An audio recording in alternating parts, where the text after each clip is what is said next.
Saint-Valentin. Saint-Valentin, la gang. Pas fini la journée, hein? Donc, voilà. Pour faire l'intro courte, donc, je vais faire les présentations. Donc, moi, je m'appelle Mégane Rodriguez-Cahouette. Je suis étudiante à la maîtrise. J'étudie principalement la télévision. Je me spécialise plus dans les fan studies, donc les études de fans. Mais en fait, ma carte de route est vraiment, vraiment minime comparativement à mes deux invités que j'ai ici. Mais non. Oui. À peine. À peine. On est à maîtrise aussi. Ouais, on maîtrise pas tant d'affaires. Donc, en fait, je vais avoir ici Francis Leclerc et Éric Caboulian. Donc, je vais commencer avec Francis. Je me suis inspirée pas mal de vos bios, donc, pour vous présenter. Puis n'hésitez pas, hein, des questions, on est là, profitez-en. Parce qu'après, on va à Hollywood. Oui. Il n'y en aura plus de questions. Il n'y en aura plus, pas ça. Donc, Francis Leclerc est né à Québec en 1971. C'était écrit dans votre bio, dans ta bio. Non, c'est vrai. Ouais. Moi, c'est pas écrit. Oui, voilà, exactement. Ah, c'est pas mon âge. On va le dire. Donc, en fait, pendant ses études en communication, il va s'intéresser au cinéma et il réalise dans les années 90 plus de 20 courts et moyens métrages, dont une cinquantaine de vidéoclips. Donc, ensuite, il a réalisé son premier long métrage, Une jeune fille à la fenêtre, en 2001. En 2004, il a fait Mémoire affective, dont il a remporté plusieurs prix pour le Jutra et le Génie pour la meilleure réalisation. Juste une petite mise en contexte, c'est Jutra, c'est l'ancien nom. C'est des prix Québec Cinéma. Voilà, c'est tout ce que j'ai dit. Il n'y en aura plus de prix. Ouais, non, c'est ça, déjà. Des prix, et ouais, c'est ça. Parce que dans le temps, on gagnait des prix. Ouais, non, maintenant, il n'y en a plus de prix. Non. Donc, après avoir signé l'une des époques de la télésérie Nos étés, il co-réalise avec Yves Simoneau le téléfilm Marie-Antoinette en 2006. Donc, Un été sans point ni coup sûr est son troisième long métrage, qui est aussi l'adaptation du roman éponyme de Marc Robitaille en 2008.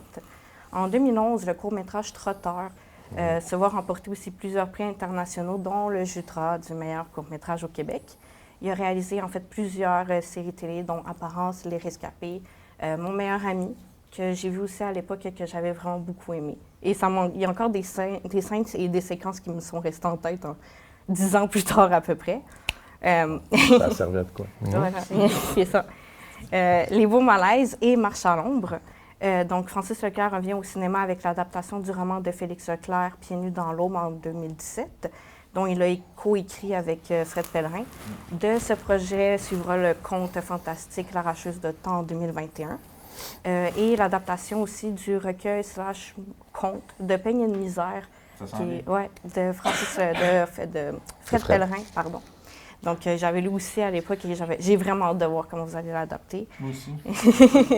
Donc, j'avoue que tu as aussi. Oui, dans le jeu. On se connaît pas tant. Hein? Et en fait, son sixième film, Le Plongeur, adaptation pour le grand écran du roman de Stéphane Larue, va sortir en salle le 24 février. Ouais, dans 10 jours. Fait que là, hein? Allez-y toutes les 8. Si vous voulez un T-shirt, là. Voilà. C'est le moyen. Posez des questions aujourd'hui. Et on a aussi Éric Caboulian.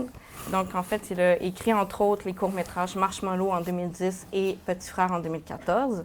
Il a coécrit la suite de Père en flic, donc le film qui met en scène Louis-José Hood et Michel Côté, ainsi que le film Cendrillon en 2016 et Prank en 2017. En 2019, 3 longs-métrages scénarisés par Éric Caboulian ont pris l'affiche, dont Avant qu'on explose, que j'ai vraiment beaucoup aimé. Ouais, j'ai été le voir au cinéma quand c'était sorti. Good. Avec ma meilleure amie.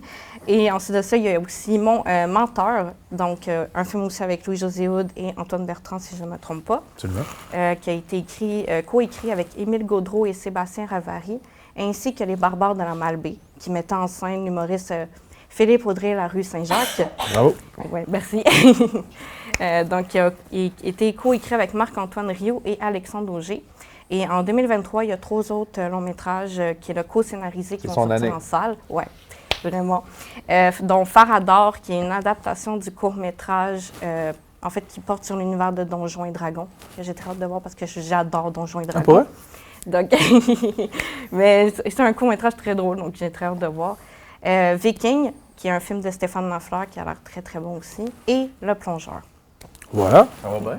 Ça va pas pire. Ça va bien.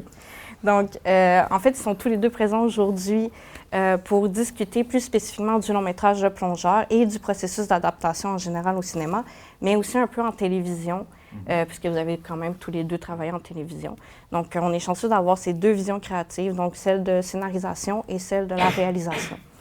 Donc, comme je le précisais il y a quelques instants, le film Le Plongeur est une adaptation cinématographique du roman de Stéphane Larue qui est publié en 2016 aux éditions Le Cartanier, qui a super bien marché. Ce long-métrage, en fait, va être présenté pour une première fois lors des rendez-vous de Québec Cinéma. Donc, en fait, il va ouvrir le bal. Donc, voici le synopsis que j'ai tiré du site Film Québec, donc qui a été écrit par Charles-Henri Raymond, donc en début de l'année 2022. Bon. C'est quasiment la même chose à 2 mots près de, je pense, du synopsis que j'avais vu. OK. Il a changé deux mots près. Les 2 mots, ils appellent. Donc, en fait, Montréal, hiver 2002. Stéphane, 19 ans, fan de métal, étudiant en graphisme, rêve de devenir illustrateur. Mais depuis des mois, il s'engouffre dans une spirale menaçante. Il est accro au jeu. Endetté, sans appartement, évitant ses amis à qui il doit de l'argent, Stéphane prend un job de plongeur dans un restaurant afin de s'en sortir. Il découvre la vie survoltée d'un restaurant à l'approche des fêtes et sa galerie de personnages. Ça ressemble au film. Ça ressemble au film. Ouais. Donc, voilà. Avant d'aller un peu plus en profondeur dans l'entretien, on souhaitait vous montrer en fait quelques extraits du film, donc pour vous donner aussi le goût d'aller voir le film. Mais je pense que... Ou on attend un peu, puis à un moment donné, on... OK, parfait. Il est tout là, le film, puis tu peux aller... On peut le regarder au complet. On peut le regarder au complet. Mais on peut choisir des extraits précis selon parfait. ce que vous voulez voir plus, ou des questions par rapport plus au scénario, au dialogue, ou des scènes plus musicales, ou en tout cas, bref, on est là pour vous autres. Parfait. Bon, d'abord, dans ce cas-là, je vais commencer avec les questions. Oui. Donc, en fait, quel est votre rapport avec les adaptations cinématographiques, télévisuelles ou littéraires en tant que réalisateur et scénariste, mais aussi en tant que spectateur et lecteur, parce que nécessairement, quand on fait des adaptations, ou même étant plus jeune, vous avez aussi été en contact avec des adaptations en tant que spectateur ou lecteur. Donc, voilà. Bien, moi, je vais commencer en disant que c'est fou à quel point on n'est pas au courant souvent que c'est des livres qui sont adaptés pour le cinéma. Il y a beaucoup de films que vous allez voir que c'est vraiment... Puis il faut lire dans le petit générique, puis c'est écrit « adapté du roman du même nom » ou pas pantoute du même nom, mais... Tu sais, je regardais la filmographie de Scorsese, puis il en a lu des livres, le petit monsieur, puis... ou ses assistants. Ou ses assistants, mais tu sais... Puis souvent, il est co-scénariste, des fois non... Mais puis il travaille souvent avec les mêmes aussi, mais souvent ils sont 2, 3 noms à signer une adaptation. Puis c'est fou à quel point on pense souvent en cinéma que le réalisateur il fait tout ou il scénarise tout. Puis moi en tant que réalisateur, j'ai vite réalisé que c'était pas ma force du tout le scénario.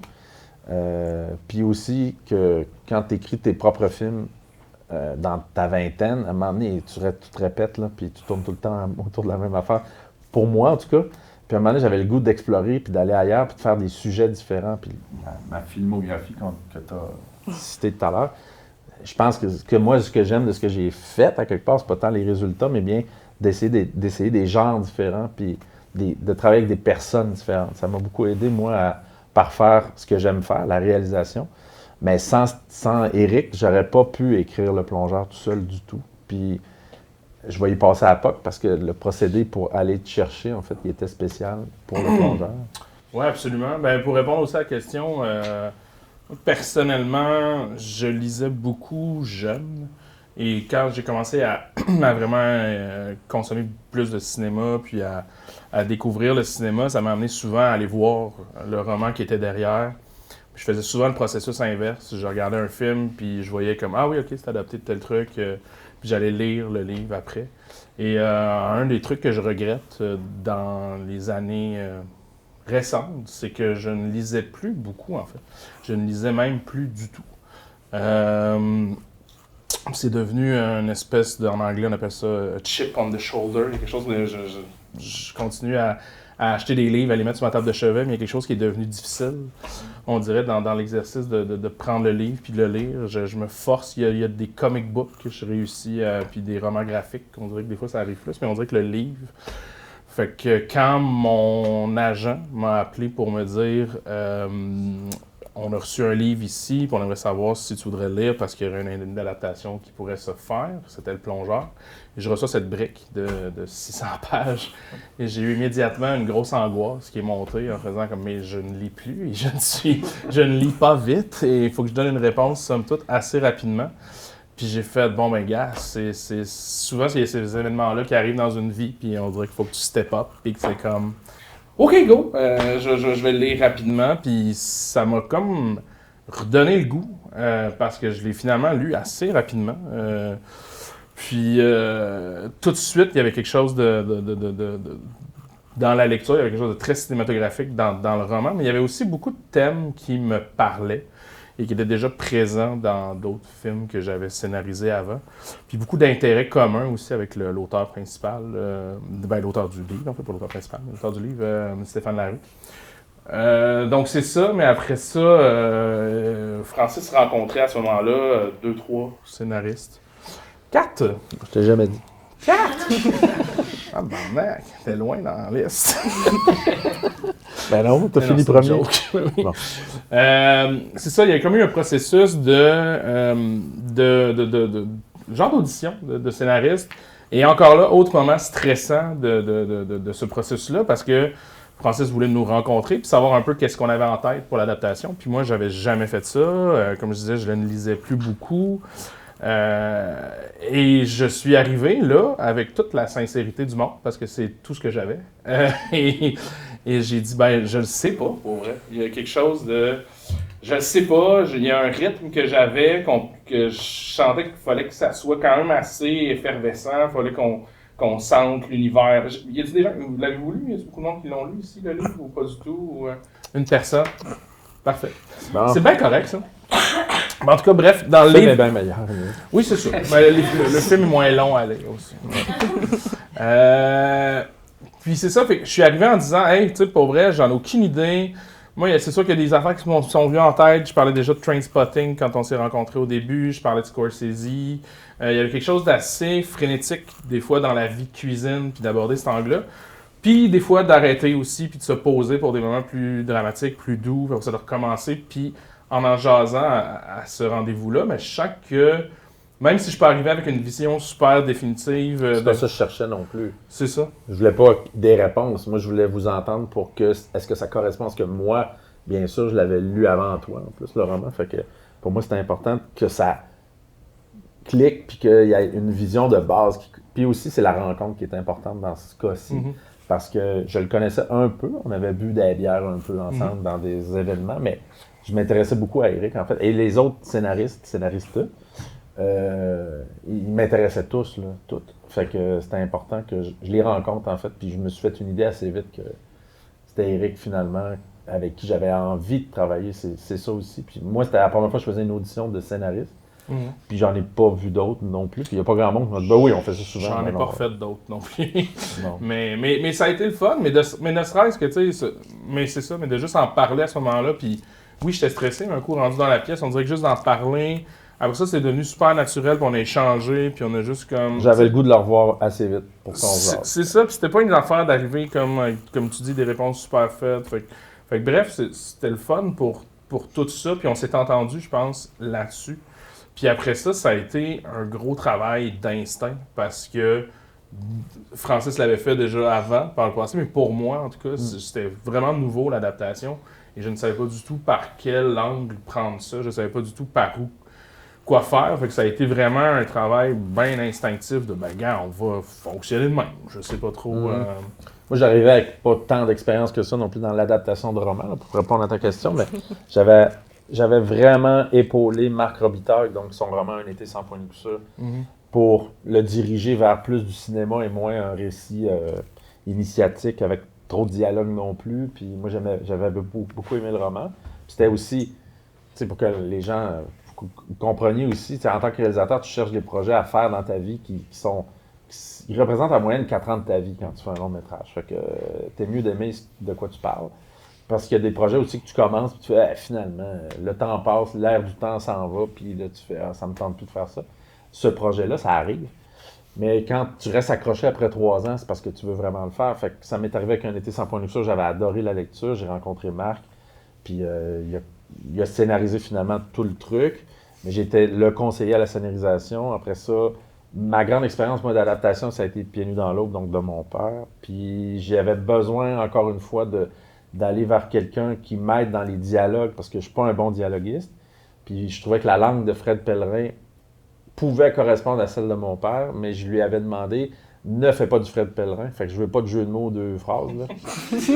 Puis il a compris cette affaire-là, puis tellement que c'est devenu vraiment un bon ami, puis il a fait un test de dialogue, puis il a beaucoup relu mon père, il s'est mis dans, pas sa peau, mais je veux dire, il s'est mis dans le contexte de ce roman-là des années 20. Puis, donc, son phrasé correspondait parfaitement à ce que je cherchais. Mais moi, j'avais fait tout le synopsis, j'avais 57 pages de « c'est ça que je veux faire ». Mais il me manquait les dialogues, puis là, la couleur de la langue est arrivée avec Fred. Puis suite à ça, dans ma carrière d'adaptation, il est arrivé Le Plongeur, où encore une fois, j'ai toujours le réflexe, il faut être humble aussi, puis dire « hey, la réalisation », puis je vous le dis parce qu'il y en a peut-être des réalisateurs et réalisatrices parmi vous, mais à un moment donné, là, arrêtez aussi de penser qu'il faut tout faire dans la vie, scénariser, réaliser. Il y a vraiment du monde qui savent écrire. Éric en est un. Puis moi, ça a été un plaisir de travailler avec lui parce que c'est fluide. Tu sais, il n'y a rien comme plus plaisant de recevoir un texte de Fred Pellerin ou d'Éric avec ce que tu veux raconter comme histoire parce que tu as beaucoup parlé avant, tu as épluché le roman, tu as fait un scène à scène. Puis là, la scène, mettons, du dévoilement où Stéphane, le personnage principal du Plongeur, il avoue à son cousin qu'il y a un problème de jeu. Hey, moi, j'aurais jamais su le dialoguer à ce moment-là. Il est dans le roman, mais lui, il l'a pris, puis il l'a dialogué. Puis dans les premières minutes du film, on a cette scène-là. J'en parle parce que je pense qu'on va vous la montrer. Mais toute la richesse de ce dévoilement-là, de son problème, est dans le dialogue. Mais moi, j'aurais jamais pu le faire. Mais avec un bon dialoguiste, un bon scénariste qui t'aide à construire ton histoire, là, tu peux faire des bons films puis arriver à quelque chose. Fait que je pense que c'est important d'être humble aussi puis de pas penser que je suis un grand génie, j'écris tout, puis je vais réaliser des grands films. Tu sais, à un moment donné, c'est pas de même que ça se passe. Tu sais, il faut vraiment être assez lucide pour se rendre compte que finalement, moi, mon truc, c'est pas être dialoguiste pantoute puis être scénariste. Je pense que je suis bon en structure. On l'a fait ensemble. On l'a fait ensemble, oui, mais c'est pour ça qu'on est co-scénariste. Mais tu sais, moi, je lance les fleurs à Éric parce que la langue du film, ça vient vraiment de lui au complet, là. Même la voix off, tu sais, c'est en entrevue hier, parce qu'on a fait des entrevues avec les journalistes, mais non, c'était ce matin à Radio-Canada, puis elle me disait, donc la voix off, c'est beaucoup emprunté au roman, mais je fais, non, l'esprit, mais je veux dire, il y a un scénariste qui la voix off, c'est pas dans le roman, là. Ah non, c'est pas les phrases telles quelles, mais je fais, bon. Fait non, il y a un métier qui fait qu'il y a un gars qui écrit des voix off là, pour le film. Mais cela dit, il y a des phrases qui sont dans le roman. Mais tu sais, après ça, comme je disais tantôt, le travail instinctif qui a été fait, tu sais, pour moi, en tout cas, ça a été vraiment de commencer quelque chose de très, très, très, puis même dans la structure, ça, on restait très, très proche du roman.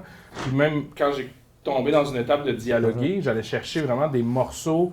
On avait un document PDF, j'allais faire des copies-collées que je mettais dans le texte. Ouais. Puis, tu sais, la première version était un peu un assemblage de beaucoup du roman. Oui, moi qui dialogue aussi, selon la structure qu'on avait établie avant. Mais tu sais, la première version, c'était un 170 pages très touffu de patentes qui ressemblait beaucoup au roman, tu sais. Ouais. Puis après ça, ça a été un travail de faire mon direct... Un shit draft, qu'on dit. Un shit draft, qu'on appelle, tout à fait. Ouais. La première version. Et tu sais, après ça, le travail a été, moi, j'aime mieux partir de ça. Puis après ça, on va plus vers notre vision, vers moi, ma vision des dialogues comédie, ma vision de la structure et tout ça. Puis après ça, Francis Caven aussi, des fois... Oui, on a flippé des affaires de bord, on a changé. Ouais, exact, mais tu sais, au début, j'étais comme, je vais pas m'en distancier tant que ça parce que j'ai peur de perdre du matériel dans toute l'élaboration du truc. Fait que j'aimais mieux commencer très, très proche. Puis finalement, le film, après ça, après plusieurs versions, tu sais, je me rappelle...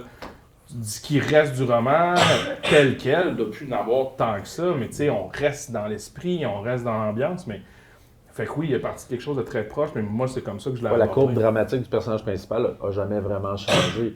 Ça a toujours été, on part du mois de novembre, début décembre, puis on se rend après les fêtes, puis là, c'est la chute du personnage genre début février. Fait que c'est un 4 mois de vie. C'est 95% du film, c'est 4 mois de la vie d'un jeune homme de 19 ans qui se rend compte qu'il a vraiment des problèmes de dépendance au jeu. Puis il rajoute à ça la faune extraordinaire de cette cuisine-là, donc qu'on découvre dans le restaurant La Trattoria, donc avec des nouveaux personnages, donc des nouveaux amis, un autre tourbillon qui rentre dans sa vie, puis c'était ça l'essence même du roman, puis c'est ça. On n'a jamais vraiment quitté l'essence du roman, en fait, parce que ce que Eric dit pas aussi, c'est que j'ai aimé quand il est venu à l'audition, c'est qu'il m'a dit, tu sais, moi, le roman, il est bon, là, mais je capote pas, là. Tu sais, il a été super sincère, alors que moi, j'ai vu d'autres scénaristes qui ont fait « C'est le roman de ma vie, c'est incroyable! » Mais moi, j'avais peur de ça, parce que je voulais pas entendre ça, je voulais pas qu'on fasse ce qu'il dit, c'est-à-dire copier-coller. Là, il faut comprendre qu'un scénario, c'est une chose, un livre, c'est une chose, une peinture, c'est une chose. Tu sais, Stéphane Larue le résume bien, il dit « On a pris des pas de côté pour faire Le Plongeur. » Et Stéphane, l'auteur, on est très amis avec, il a tellement dit, mais souvent, arrêtez de vouloir faire le roman, partez avec l'essence du roman, puis faites ce que vous voulez. Puis on a mergé des personnages, il y a des personnages qui n'existent pas en tout, qui sont dans le roman, qui sont dans notre film. Et il y a des personnages qui sont dans le roman qui n'existent plus du tout, en fait. Puis il y a des personnages, c'est des merges de 1, 2, 3 personnages qu'on aimait, parce qu'on a 2 heures pour raconter une histoire et non pas une semaine à lire un livre. C'est pas pareil pantoute. Fait que... J'aimerais quand même 2 bémols à ça. Ah. Parce que tu dis souvent dans l'entrevue que je dis ça. Mais non, mais en même temps, c'est vrai. Mais, tu sais, il a fallu que je l'explique devant Stéphane hier en entrevue. Ouais. Parce que, il paraît que t'aimais pas tant le roman. Puis j'étais comme, Non, j'ai jamais dit que t'aimais pas le roman. Ouais, je trouve. Mais pour l'anecdote, c'est plus le fun de dire que je capotais pas. Mais, tu sais, hier, il y a un journaliste, c'est Maël, qui a dit ça, genre, devant moi. Non, le gars du Journal de Montréal, qui a dit ça devant moi, puis Stéphane. Puis là, je pédalais, puis j'étais comme, mais... Non, j'ai aimé le roman, sinon, Chris, j'aurais pas fait ça. Ouais. Mais. Ouais, mais t'étais pas un groupie, c'était. Exact. Non, mais il y a aussi que. Je vais mieux le formuler pour cette semaine. Mais il y a quelque chose. Non, mais dans le sens que je voulais aller, c'est il y a quelque chose là-dedans de. Quand je l'ai lu, nécessairement, quand tu le reçois, c'est pas la même affaire que lire un livre que tu veux enjoyer. Là, je le lisais pour une job. Ouais. Je savais très bien, ce qui fait que. Tu sais, ce que la bémol que j'amènerais, c'est que je pense que je le lisais vraiment en pensant déjà à l'adaptation cinématographique. Ouais. Fait qu'après ça, quand je vais en jaser, déjà dans ma tête, c'est comme, OK, ben ça, c'est superflu. Ça, ça va beaucoup dans tous C'est les de la sens. merde, c'est nul. Ben, c'est que ça n'a pas sens dans l'adaptation. C'est un livre de 600 pages qui prend beaucoup de liberté, des fois, de rentrer dans des Il y a univers. beaucoup de flashbacks dans le passé. Exact. Fait que je pense que oui, quand je suis arrivé, j'étais comme, oui, il est cool le roman, mais c'est plus dans une perspective d'adaptation. Mais non, mais c'est drôle, mais il y a quelque chose de... Hier, j'ai juste trippé quand j'avais demandé à Stéphane, mais... Regarde, c'est correct. Là, vous avez de Taille l'alcool ça. après, puis il a oublié. Là. Puis l'autre affaire que je dirais, mais c'est ça, mais c'est aussi que je disais à Stéphane hier, parce que c'est ça, on a commencé nos entrevues hier, fait que c'est le fun parce que tu jases déjà du processus, fait que ça t'amène à développer, mais avec Stéphane, il y avait quelque chose de, tu sais, oui, qui nous disait de prendre des libertés, mais il y avait quand même une pression parce que c'est un roman qui a été beaucoup aimé. Ça a été un des gros, bon, sauf par vous autres, mais lui, il l'a aimé bien gros. Mais non, mais pour elle, ça a été un gros best-seller, comme on voit très peu dans la littérature québécoise récente. Puis il y avait quelque chose aussi dans ma année, c'est comme lui qui nous demande de prendre des libertés. Je suis d'accord, mais on a quand même un devoir d'essayer d'aller chercher l'essence, puis qu'est-ce qui plaît à, qu'est-ce qui a fait en sorte que ce livre-là a fonctionné. Puis puis ça, c'était important tout le long du processus aussi, c'était quand même de se demander, oui, on va faire notre film, oui, mais qu'est-ce qui fait que ça marche, cette affaire-là? Puis qu'est-ce qu'on va mettre à l'écran, puis que les gens vont quand même aimer? Tu veux quand même plaire à ceux qui... Il n'y a pas pogné pour aucune raison, là, ça n'a pas été un hasard. Fait que c'est vraiment de trouver pourquoi, puis d'être quand même, somme toute... En fait, ce que Stéphane voulait vraiment, c'est qu'on fasse du cinéma. Exact, c'est ça. Parce que c'est un grand fan de cinéma, puis c'est un gars qui est un cinéphile. Puis les références que nous aimons, les trois, on parle beaucoup de cinéma quand on se voit. Fait que je pense que ce qu'il voulait vraiment pas, c'est que ça devienne une œuvre littéraire ou que ça fasse un film littéraire. T'sais. Fait que c'est pour ça qu'il est très organique à quelque part. Puis dans mes réalisations aussi, j'ai fait des choix qui fait que je pense qu'il n'est pas hermétique du tout, le film. J'ai jamais fait un film avec autant de cotes et autant de musique. Fait que c'est ça. Fait que, hey, on a répondu à ta question, c'est 20 minutes la réponse. C'est bien correct. Vraiment, c'est correct. Il y a plusieurs questions en plus qui a rentré dedans, donc fait que c'est correct, je vais les Hier, lire. on a parlé toute la journée, fait que là, on dirait qu'on approfondit, on approfondit des affaires. Ah, c'est bien parfait. On ajoute de la sangria là-dessus, puis La vie est belle, la vie est belle, on jase. Oui. En fait, on pourrait revenir là-dessus, en fait, sur cette idée du respect de l'œuvre originale. Ouais. Parce que surtout dans les dernières années, on peut remarquer avec beaucoup de séries qui sont des adaptations de jeux vidéo ou de livres, où on a vraiment les fans qui vont s'insurger dès qu'il y a une liberté créative qui est prise, en fait, une décision comme ça, où on va s'écarter un peu de la trame narrative du livre pour aller vers autre chose. Puis, en fait, c'est ça, je voulais avoir votre opinion là-dessus, sur cette idée-là. Parce qu'en fait, pour moi, l'idée de fidélité et de respect, c'est pas la même chose. Il y a quand même des nuances. Oui, bien puis, dit. En fait, on dirait qu'il y a cet amalgame-là souvent sur les réseaux sociaux. Donc, je voulais avoir votre... Les réseaux sociaux. Oui. Donc, malheureusement. J'ai dit dans les fans se disent. Donc, majoritairement, sont tous sur les réseaux sociaux. Mais c'est tellement facile de chialer. Mais oui, non, c'est ça exactement. Je te laisse aller. Ben, j'ai déjà commencé à élaborer là-dessus, mais oui, c'est intéressant. Mais comme je dis, après la réflexion vient de pourquoi le film a fonctionné, qu'est-ce qu'on veut garder, qu'est-ce qui est important. Mais après ça, quand tu fais la job, puis quand on s'assoit dans la cuisine de Francis pour faire la structure en mangeant des pâtisseries, on est quand même dans « OK, maintenant on a un film à faire. » Puis après ça, il y a des affaires aussi que dans le roman, tu vas faire une longue description de cuisine, ben au cinéma, tu vas montrer une shot, tu comprends tout de suite, t'as pas besoin de Fait qu'il y en avait beaucoup de cuisine, il y en avait beaucoup de personnages, il y en avait beaucoup de situations, il y avait beaucoup de flashbacks, il y avait beaucoup de musique, il y avait un paquet d'affaires, c'est 600 pages. Fait qu'à un moment donné, t'es comme, bon, OK, je veux bien respecter la patente, mais comme je dis, on a une job à faire, on a un film à faire. C'est pas une série de 10 heures. C'est ça. Puis on veut pas que ça dure, puis ça a été un gros struggle tout le long de l'écriture. C'est qu'il y avait beaucoup de pages, parce qu'il y avait beaucoup de dialogues, mais tu sais, et les producteurs et la SODEC, les bailleurs de fonds, pour eux, il y a une terreur quand tu dépasses 120 pages, parce que je sais pas si vous êtes familier, mais on parle à peu près une page par minute, généralement, en scénario. Mais dans ce cas-là, première version, on avait 170 pages, fait que nécessairement, les gens avaient peur d'un film de près de 3 heures. Mais nous, on savait qu'il y avait déjà beaucoup de stock au scénario, puis ça a été vraiment... Fait que c'était vraiment de couper là-dedans, puis d'aller chercher, on le savait un peu qu'est-ce qui avait fonctionné, puis je pense que ce qui a fait en sorte, on en a parlé aussi beaucoup hier, ce qui a fait en sorte que le roman a fonctionné, il y a un peu une honnêteté puis une vérité là-dedans, tu sais, puis c'était d'aller de chercher ça, puis d'être real dans ce qu'on approchait. Ce qui fait qu'il y avait certainement une pression, mais au final, après ça, quand tu commences à travailler concrètement, tu commences à décortiquer le truc, à un moment donné, tu y penses plus, tu sais, comme on a coupé un personnage qui était super important dans le livre qui s'appelle Bob. Et ça, les gens l'attendent, puis c'est comme Bob, mais Bob, il est mort. Fait que là, Bob, on n'en parlera plus, mais Bob n'est pas nécessairement mort, mais il a été mis dans d'autres personnages, il a été distillé un peu ici et là. Le bébert du film est somme toute assez proche du roman, mais c'est pas le bébert du roman. Fait qu'à un moment donné, t'es comme, je veux respecter, tu gardes ça en tête, puis comme tu dis, la notion de respect. Puis il y a une respect, mais après ça, tu fais quand même ce que tu as à faire, parce qu'il faut que tu fasses un film, mais tu gardes quand même un peu une idée à quelque part de Ça reste le plongeur de Stéphane Larue, puis les gens ont aimé ça, fait que tu sais, fuck pas, mettons. Oui, puis quand tu as lu le roman, puis 4 ans plus tard, tu vois le film, tu vas avoir l'impression, ben oui, ils ont réussi, mais si tu as lu le roman la semaine passée, hey, il est où tel personnage, comment ça de la scène là, comment ça, j'allais dire des punks, faut pas le dire, mais tu sais, on a changé des affaires dramatiquement aussi, tu sais. Mais c'est ça que je disais hier beaucoup, tu sais, parce que des fois, il y a des journalistes qui ont dit que c'est très, très, très fidèle au roman. Puis j'étais comme, si tu l'as lu il y a pas récemment. Oui, tant mieux le feeling qu'ils ont eu. Tant mieux le feeling, mais tu sais, c'est une job ingrate, l'adaptation. Parce que dans le cas qu'on a fait, c'est une job qui est somme toute invisible. Mais je te dirais que les 4 années d'écriture agree to disagree avec le fait que c'est très, très, très, très proche du roman. Il a fallu quand même construire une trame narrative qui était distincte. Il a fallu, par rapport à cause du personnage, la fin est différente dans le film qu'est-ce qu'elle est dans le roman. Il y a quelque chose qu'on a modifié, des enjeux qu'on a modifiés, même pour vrai, un des gros compliments qu'on a eu dans le processus d'écriture, ça a été l'éditeur du Cartanier qui nous a dit je pense que votre fin est meilleure. Parce que, tu sais, nécessairement en prenant le temps de réfléchir par rapport aux enjeux du personnage, on a rajouté une dimension qui n'était pas dans le livre. Mais ça se peut au cinéma, puis parce que tu n'as pas le choix. Dans le livre, tu peux tergiverser sur 1000 affaires. sais, oui, tu penses à ta trame principale, mais pas autant qu'un film de 2 heures où est-ce que c'est juste ça qui te tient avec le personnage, puis c'est juste ça qui te tient avec les...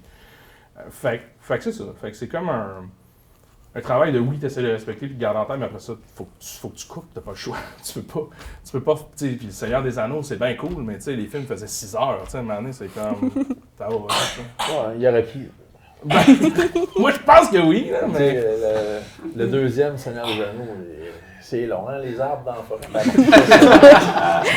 Fait que c'est comme un travail d'entre deux, tu sais, t'as des œuvres, oui, que c'est comme trop proche, mais tu comprends l'essence. Mais c'est délicat quand l'auteur est vivant. Là, je prends l'exemple de mon père qui est mort, mais quand je faisais Pieds nus dans l'eau puis j'adaptais son roman, je ne demandais pas grand conseil parce qu'il répondait pas tant. Fait que, mais Stéphane, tu sais, on lui a pas demandé de conseil, mais on l'a tenu au courant quand même de où on était rendu et tout ça.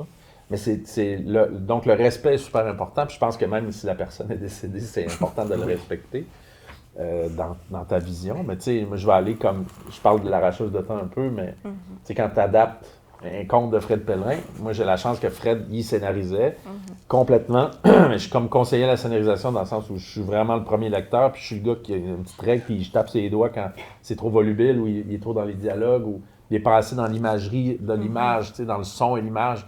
Puis un exemple que je peux donner, si vous l'avez vu, tant mieux, mais il y a la mort du petit Gélina dans le conte, puis il raconte ça, puis il y a plein de dialogues, puis il y a plein de personnages qui pleurent la mort du petit garçon qui est enlevé par la mort, mais à un moment donné, moi, j'ai fait à Fred, je fais « Hey, ta scène où tout le monde braille, puis il parle autour du corps, je fais « C'est plate, là. » Dans le sens, moi, je vois la mort qui vient chercher l'enfant du ciel, puis qui vient capter l'enfant, puis j'y raconte l'histoire, comme si c'était vraiment, tu sais, la mort dans les contes qu'on aime, des films qu'on donne notre enfance, tu sais, à quelque part. Puis il dit « Mais écris-la, la scène. » Fait que j'ai écrit les 2 pages de la scène, tu sais, c'est quasiment du plan par plan, puis il est dans le scénario, puis je m'en fous de ne pas avoir le titre de scénariste à ce moment-là. Je fais ma job de visionnaire du film parce que c'est ça ma job.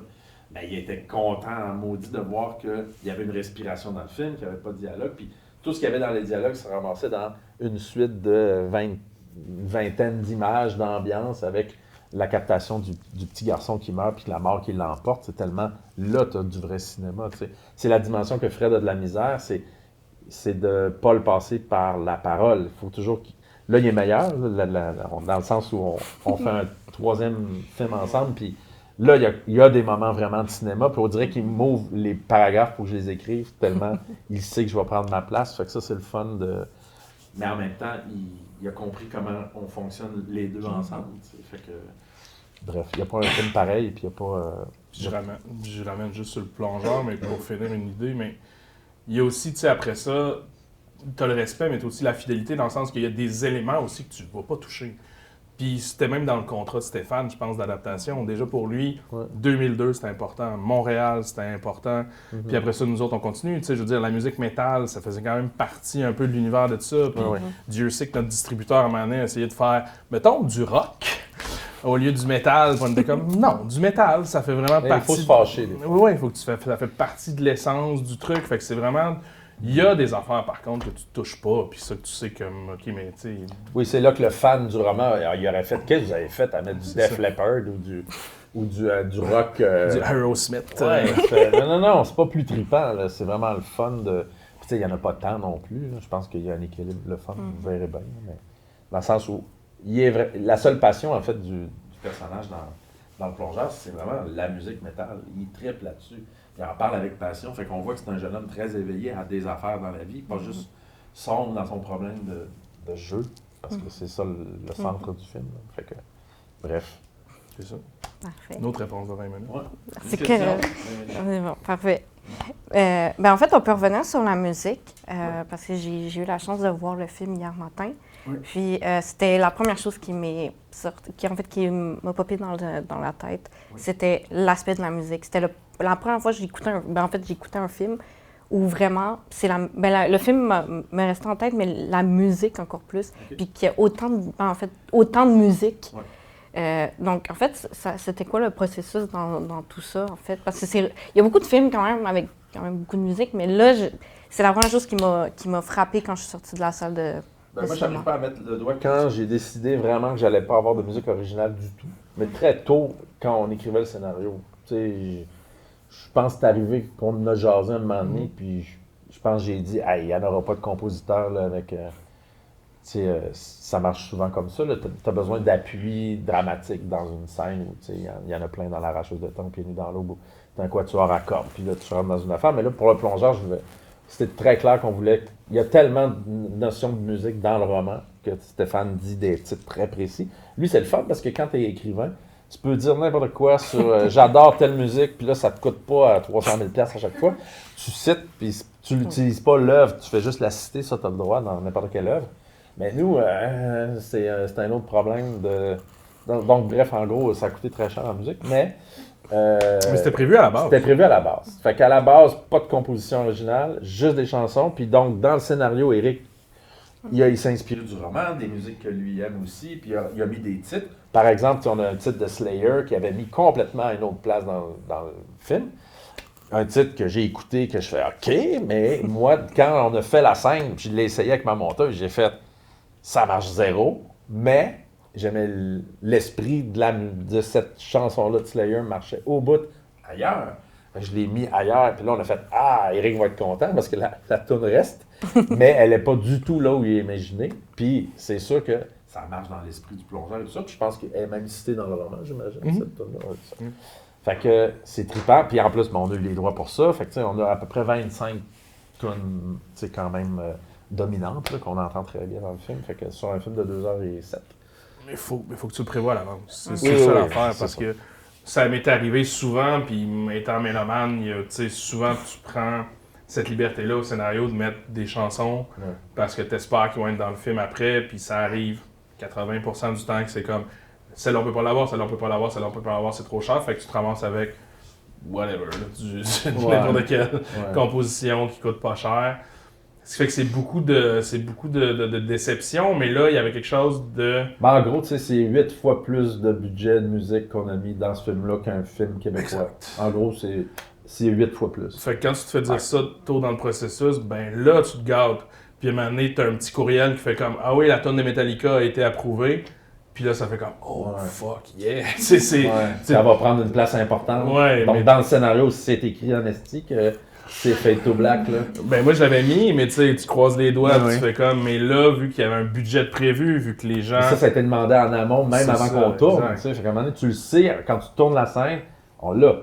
Puis, je vais vous la montrer, la scène d'une autre tune avec du Prodigy qu'on a mis, que moi, j'aimais beaucoup. C'est une track que je voulais pour une scène en particulier. On l'a demandé bien avant, puis je me souviens, quand on a fait la scène le matin même, on l'a fait jouer... devant tous les figurants. Je pense que tu étais là, Dylan, cette journée-là. Puis, puis même mon gars, je pense qu'il n'avait pas cliqué que j'avais eu les droits parce qu'il était là, puis il faisait le making-of avec Dylan. Puis c'était drôle parce que on fait jouer la toune, on répète, puis je me souviens de vos faces, là, c'était... Ben pourquoi on entend cette toune-là? Ben parce qu'elle est dans le film. Quoi? C'était comme super de l'avoir live pour la jouer pour les comédiens, que ce soit le bon rythme, les bonnes affaires. Puis de savoir, on l'a su 2 mois d'avance qu'on l'avait la toune. Fait que ça change tout ton découpage.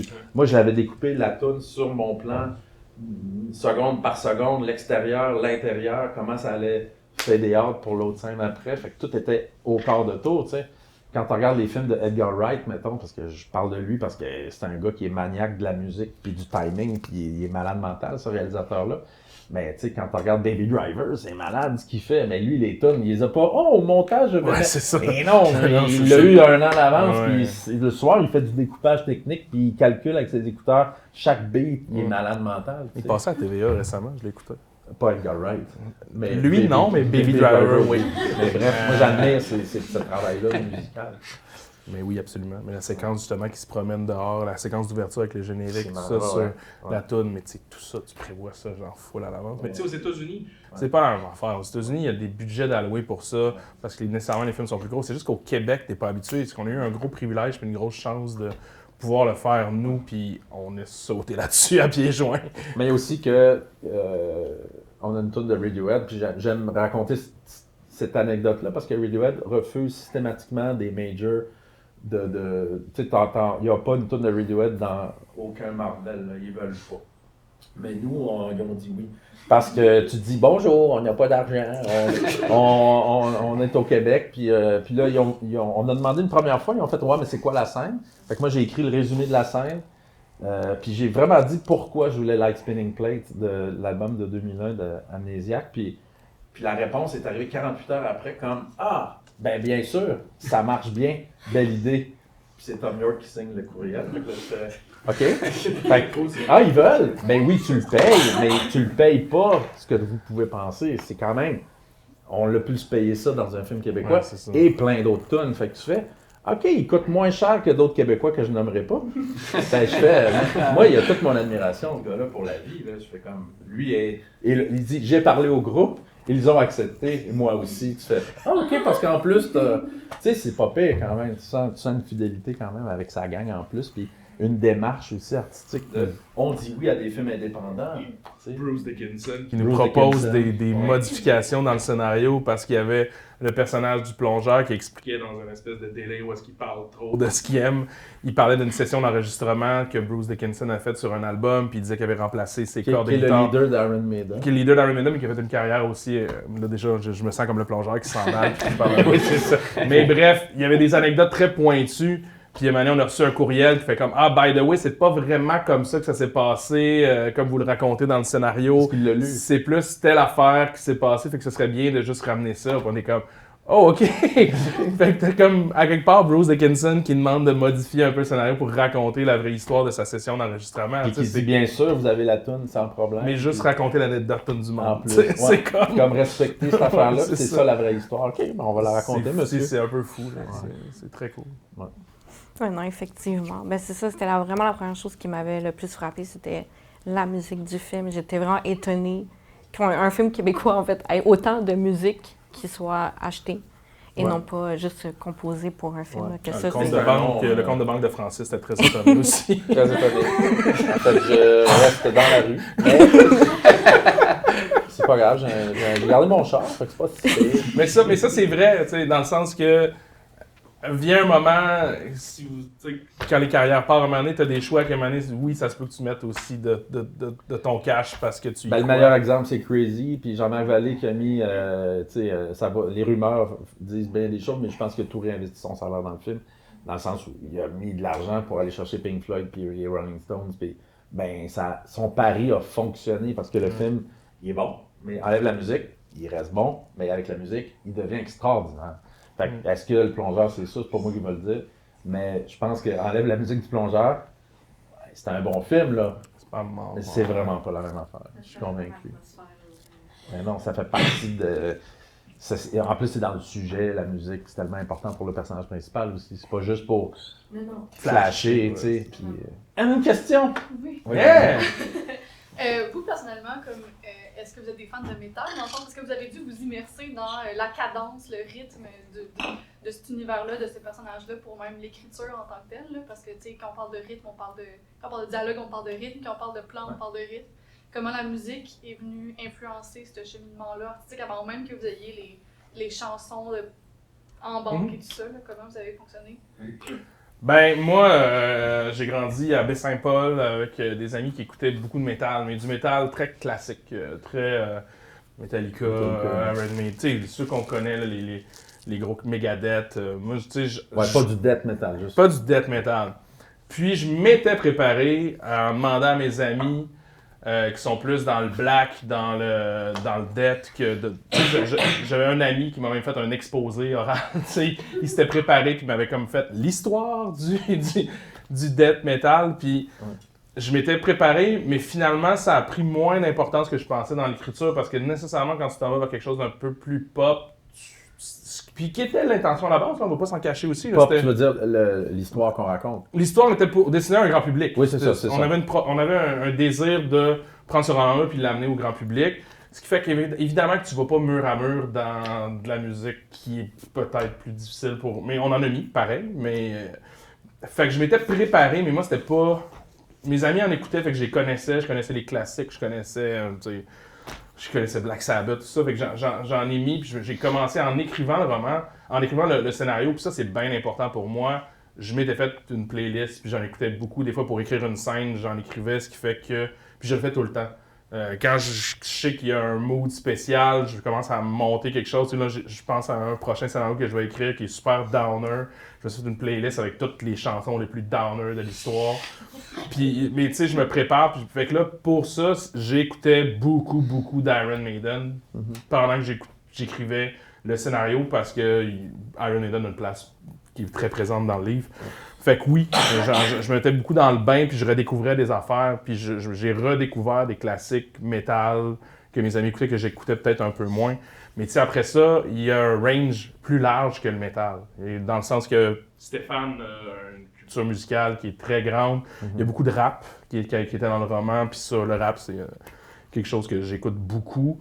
Puis il y a aussi, après ça, tu sais, il y a quand même du rock et tout ça, fait que tout fitait, fait que tout notre bagage musical, puis Francis, après ça, il est arrivé avec le sien, puis il est arrivé avec des Qui n'est tunes. pas du tout métal, ni. En tout cas, moi, Mais qui était de cette époque-là, en fait. Oui, c'est ça. Moi, je voulais marquer l'époque avec beaucoup de tracks. Tu sais, on arrive dans un bar, puis t'entends, mettons, on a mis une toune de Steffi Shock de l'époque qui marche au bout, puis il est super content d'avoir la toune dans le film, mais ça marque l'époque de l'hiver 2002. Ben oui, c'est sûr, Salut Chantal, Bouée de sauvetage, ça jouait dans toutes les crises de bar. Mais vous aviez un an, là, oubliez ça. Mais ça nous replonge dans cette époque-là beaucoup. Moi, j'écoutais un peu plus ben, pas du techno, mais en tout cas, oui. Mais c'est des affaires que j'ai rachetées en vinyle beaucoup. En fait, j'ai exploré tous les vinyles chez nous. J'ai fait, qu'est-ce qui te ferait plaisir, Francis, dans ton film? Je me parle à moi-même des fois. Ouais. Puis là, j'écoute des vinyles, des soirées de temps, puis je fais ça. Je suis allé chercher des groupes obscurs aussi que le monde connaît moins, que moi, je me suis fait plaisir. Puis ma bataille c'était pas une grosse bataille avec mon distributeur puis les producteurs, c'était « Hey, c'est moi qui fais le film, puis je veux me faire plaisir. Si je me fais plaisir, je vais faire plaisir à beaucoup de monde aussi. » Mais justement, tu sais, bon, le distributeur nous avait dit « Ben pourquoi vous prenez pas des hits? » Là, je fais hey, « c'est pas ça. La trame sonore, tu vas capoter, mais laisse-moi travailler. Parce que là, tu vas découvrir plein d'affaires. Ouais. » Puis là, depuis qu'il a vu le film la première fois, il a fait « Je veux la trame sonore. » Et d'ailleurs, on va vous la rendre disponible dès la première du film, parce qu'on veut pas brûler plein d'affaires. On va envoyer la liste Spotify puis iTunes. Fait que c'est le fun, là. Ben, en fait, ça aurait été le fun d'avoir un beau disque disant « Voici la musique du plongeur. » Mais la liste Spotify avec les 21 titres, en fait, vont être disponibles. Fait que ça, c'est le fun. Vous allez l'avoir direct. Bref. Fait que oui, pour répondre à la question, on baigne beaucoup dans la musique et c'est très, en tout cas... Oui, puis quand on écrit, en tout cas, moi, j'écris moins qu'Éric, mais moi, la musique est super importante et beaucoup de musique de film. Il y a beaucoup de soundtracks que j'aime beaucoup mettre background. J'aime moins écrire avec des paroles, français ou anglais. Ça me dérange, mais la musique de film, j'en ai beaucoup, puis j'aime beaucoup en mettre quand le peu que je suis capable d'écrire, en tout cas, j'en mets. Puis bon, c'est important. Ben oui, ben ça dicte un peu toute l'ambiance. Y a-t-il des tunes que vous vouliez mettre et qui ont été refusées? Oui. Des exemples? Moi, il y en a une en particulier que j'avais suggéré au scénario.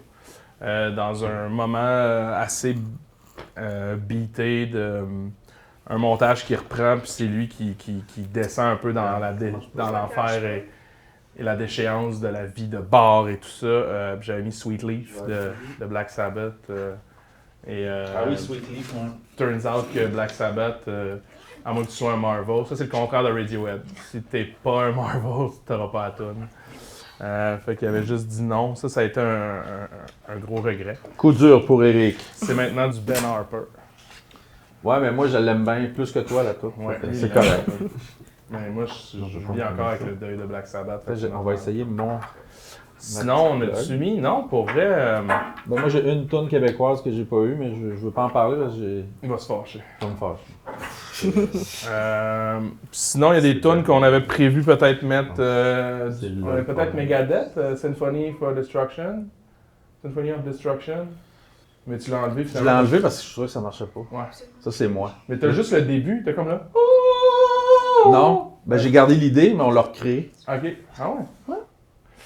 Puis, fait que c'est comme les deux chansons qu'on a mis garder, mais qui sont pas là, finalement. Puis il y en a une couple qu'on avait demandé, mais qu'on tenait pas à... Tu sais, beaucoup de rap, en fait, c'est fou comment... Le rap, c'est souvent du sampling. Fait que chaque track de sampling, quand l'artiste a fait ses tracks à lui, là, je vous montre le plongeur en background, c'est dérangeant, ça. Mais c'est ça, mais il faut que tu payes x2. Tu payes pas x2. Ici, il y a 8 tracks que le compositeur, ben, en tout cas l'interprète de la tune rap, quand il fait la chanson, lui a libéré pour les droits de son disque les 8 samples, mettons, qui sont empruntés partout. Lui, il a fait sa job, ça lui a pris 8 mois. Il sort le disque. Là, une fois que le disque est sorti, non, t'appelles pas juste le dude qui a fait les 8. Il fait, ouais, moi j'ai fait le chemin, mais refaites-les. Fait que là, faut que tu refasses. Puis là, c'est pour un film québécois, ils font tout, ben non, là, ils s'en crissent. Puis là, faut que tu payes tout le monde. Fait que là, c'est très dur. Fait que les hip-hop, on a moins compensé. Ouais. On fait ça à nos Puis on est allé chercher beaucoup dans du vieux hip-hop, où est-ce que c'était plus du breakbeat, puis genre du très minimaliste, là, l'instrumentalisation, c'est comme un sample Il y en de aura drum. pas d'extrait du plongeur. Ah Vous ouais, allez, écoute, vous plongeur, allez le hein. voir en salle. Allez le voir! Il n'y a rien de gratuit! Mais on leur donne des t-shirts. Ouais, sauf les t-shirts. Bon, ben tant pis. Hey, mais c'est pas grave, là. On est super intéressant. On a déjà fait quasiment 1 heure, déjà. Ben oui. Continuons notre entretien. Parfait. Ben, si vous voulez, on peut continuer avec les questions que vous avez, si vous voulez. Qu'est-ce que vous voulez qu'on jase? Ouais. C'est intime, là. C'est une bonne question. Ben, le budget, au pire. Toi, tu veux produire, toi. Je pose des questions. Le budget. Ben, ils n'aiment pas ça, les producteurs, quand on en parle, mais en même temps, je suis producteur. Je peux en parler. Ouais, je suis producteur. Je suis producteur associé dans cette patente-là. Le budget est de 6,2. Je l'ai comme confirmé hier. Je pensais que c'était plus. Ouais, moi aussi, je pense que c'était plus. Ouais, mais c'est entre 6,2 et 6,6, mais je pense pas qu'on a dépassé. Ah, peut-être qu'avec la musique, on a pété quelque chose, par exemple. Mais, ouais, c'est à peu près ça. Au Québec, je pense que la moyenne, je ne veux pas dire n'importe quoi, mais en ce moment, c'est peut-être 5,1, 5,2. Oui, la moyenne. Parce que quand Xavier tourne, Ça peut augmenter la moyenne. ouais, il tourne à 15 millions, sinon il ne tombe pas. Fait que, tu sais, c'est ça. Pour donner une idée, tu sais, c'est ça, tu sais, un plus petit film, tu sais, même avant qu'on explose, je sais pas si tu l'avais vu, mais tu sais, là, c'était plus un 2,5 milli, ben, un 3. Ouais. Puis, tu sais, puis mettons de Père en flic 2, puis Menteur, on était plus autour de 8 millions. Ce qui fait que 6,2, 6,6, c'est quand même un bon... C'est un bon budget. C'est un bon budget. Oui. Pour un film de 2h10. Mais moi, j'ai toujours dit que le film allait être 2h10, 15. Puis, mais avec générique, je pense qu'on était à 2h10. Mais c'est aussi que tu as de l'expérience et tout, c'est parce que sinon, ça reste quand même un film avec beaucoup de lieux, beaucoup de personnages, beaucoup de setup. Oui, c'est rare de faire un premier film à 6,5 millions. Là. C'est ça. Je suis quand même chanceux dans ma situation où... Mais c'est dur de faire un film parce que dès que tu en fais un qui marche pas ou qui est très mal accueilli ou hey, bonne chance pour en faire un deuxième, c'est terrible. Tu sais, je suis comme... Et mon point était aussi pour faire Suez un bon réalisateur qui savait comment bien rendre ce 6,5 parce Ouais, que ouais, ouais. on va se dire quand même les Ouais. vraies affaires, un 6,5 millions canadiens, Ouais. c'est pas grand-chose C'est là, quand tu le fais en comparatif au budget des États-Unis.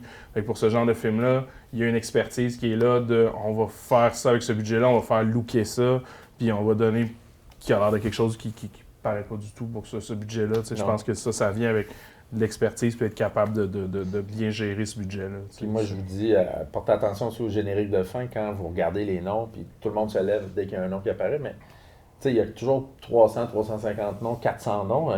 Les génériques américains, c'est 8 minutes de générique, puis ça finit plus, puis il y a 3 tonnes, puis tu fais que... Mais tu sais, c'est comme Avatar, ça doit être 8... Tu sais, il doit y avoir, je sais pas, 5000 personnes dans le générique. Mais nous, au Québec, c'est des équipes de... Finalement, avec la post-prod, la pré-prod, le tournage, c'est des équipes de 300, 350 personnes. Fait que c'est beaucoup. Je sais pas c'est quoi la proportion d'un budget au Québec, mais moi, je dirais que c'est pas loin. C'est peut-être 40, proche de 50% du 6,2 millions est allé en salaire. Parce que c'est des jobs qu'on donne à 40 quelques personnes sur un plateau, mettons, plus 40 quelques personnes en post-prod, plus les acteurs, les figurants, les scènes de figuration, les 150 figurants. Fait que c'est beaucoup de petits salaires, de grands salaires. C'est des jobs. Tu es payé quand tu fais un film, c'est sur 3-4 mois, 5 mois. Fait que pour beaucoup de techniciens, c'est un projet, 2 projets, 3 projets par année max. Fait qu'ils font leur argent avec ça, puis ils nourrissent leur famille. Puis... Fait que c'est une industrie. C'est pour ça qu'on appelle ça industrie, mais c'est quand même un milieu avec des possibilités comme 150 métiers autour du cinéma. Puis Il n'y a pas juste scénariste-réalisateur, ça a l'air bien le fun, là, ce qu'on fait. C'est le fun. Puis il y a plein de métiers intéressants, mais moi, ce que je vous dis à vos âges aussi, vous n'allez pas tous être des réalisateurs. Moi, je l'ai constaté vite que tous mes amis à votre âge, tout le monde voulait être réalisateur. Moi, j'étais allé à l'Université Laval, puis je me sens encore chanceux d'avoir traversé ça. Mais il faut déjà que tu veuilles tellement à 18-19 ans d'être réalisateur. Puis à un moment donné, c'est normal aussi que ça te quitte, cette affaire-là, puis que je vais être scénariste, ou mon Dieu que c'est la direction photo, mon affaire, ou le son, ou... Tu sais, il y a tellement de métiers possibles, c'est tellement super de gagner sa vie là-dedans. Fait que ta question par rapport au budget, mais tu sais, l'argent est quand même pas à l'écran, dans le sens pas qu'à l'écran, c'est important, mais c'est aussi que tu fais vivre du monde, puis qui vivent de leur art, puis de leur métier, c'est vraiment super. Fait que, et puis il y en a beaucoup quand même, des équipes à Montréal, puis c'était quand même une industrie qui va bien. Est-ce que le cinéma québécois va moins... Je pense que le cinéma québécois va moins bien que l'industrie du cinéma et de la télévision, parce que la télévision prend beaucoup de place dans ce qu'on fait. Fait qu'on peut parler de ça aussi si ça vous tente. Bref. Fait que on n'a vraiment pas des gros budgets au Québec comparativement au Canada anglais, par exemple, ou aux États-Unis. Tu sais, un film indépendant américain, il va coûter 15-20 millions. Ouais, c'est ça. US. Puis nos gros films vont coûter 7-8 millions. Canadien. Canadiens. Non, mais c'est vrai, la différence est là. C'est ça notre réalité. Ça reste 1,5. Puis souvent, nos films sont ils sont plus riches, je trouve, souvent, parce qu'on sait quoi. Bon, en tout cas, merci pour le compliment, mais je ne suis pas tout seul là-dedans, mais je pense que. Non, t'es tout seul. Voilà. Non, c'est ça. C'est beaucoup d'argent et beaucoup de main-d'œuvre pour finalement arriver d'un local puis que le film ne marche pas. Ouais, c'est ça, le cinéma. In a nutshell, c'est le cinéma québécois. Ouais, on vient de le vivre, regarde. Tout cet effort-là pour rien. Ouais. Moi, je me demande, est-ce que c'est un choix de faire du cinéma au Québec? Il n'y a pas une tentation d'aller aux States, justement? Eric va nous en parler, il en revient.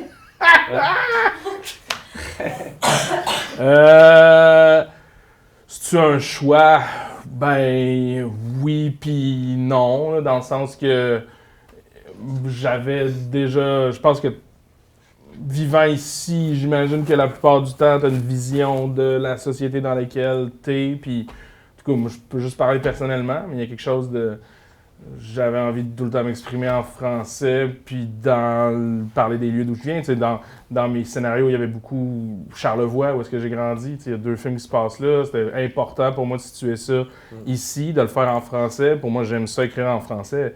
Mais après ça, ce qui nous rattrape, par contre, puis c'est que là, qu'à un moment donné, la petite tentation d'aller voir ailleurs, c'est que tu max out sur ton ambition assez rapidement ici. Tu sais, je vais pas me plaindre, ça va bien, ma carrière et tout ça.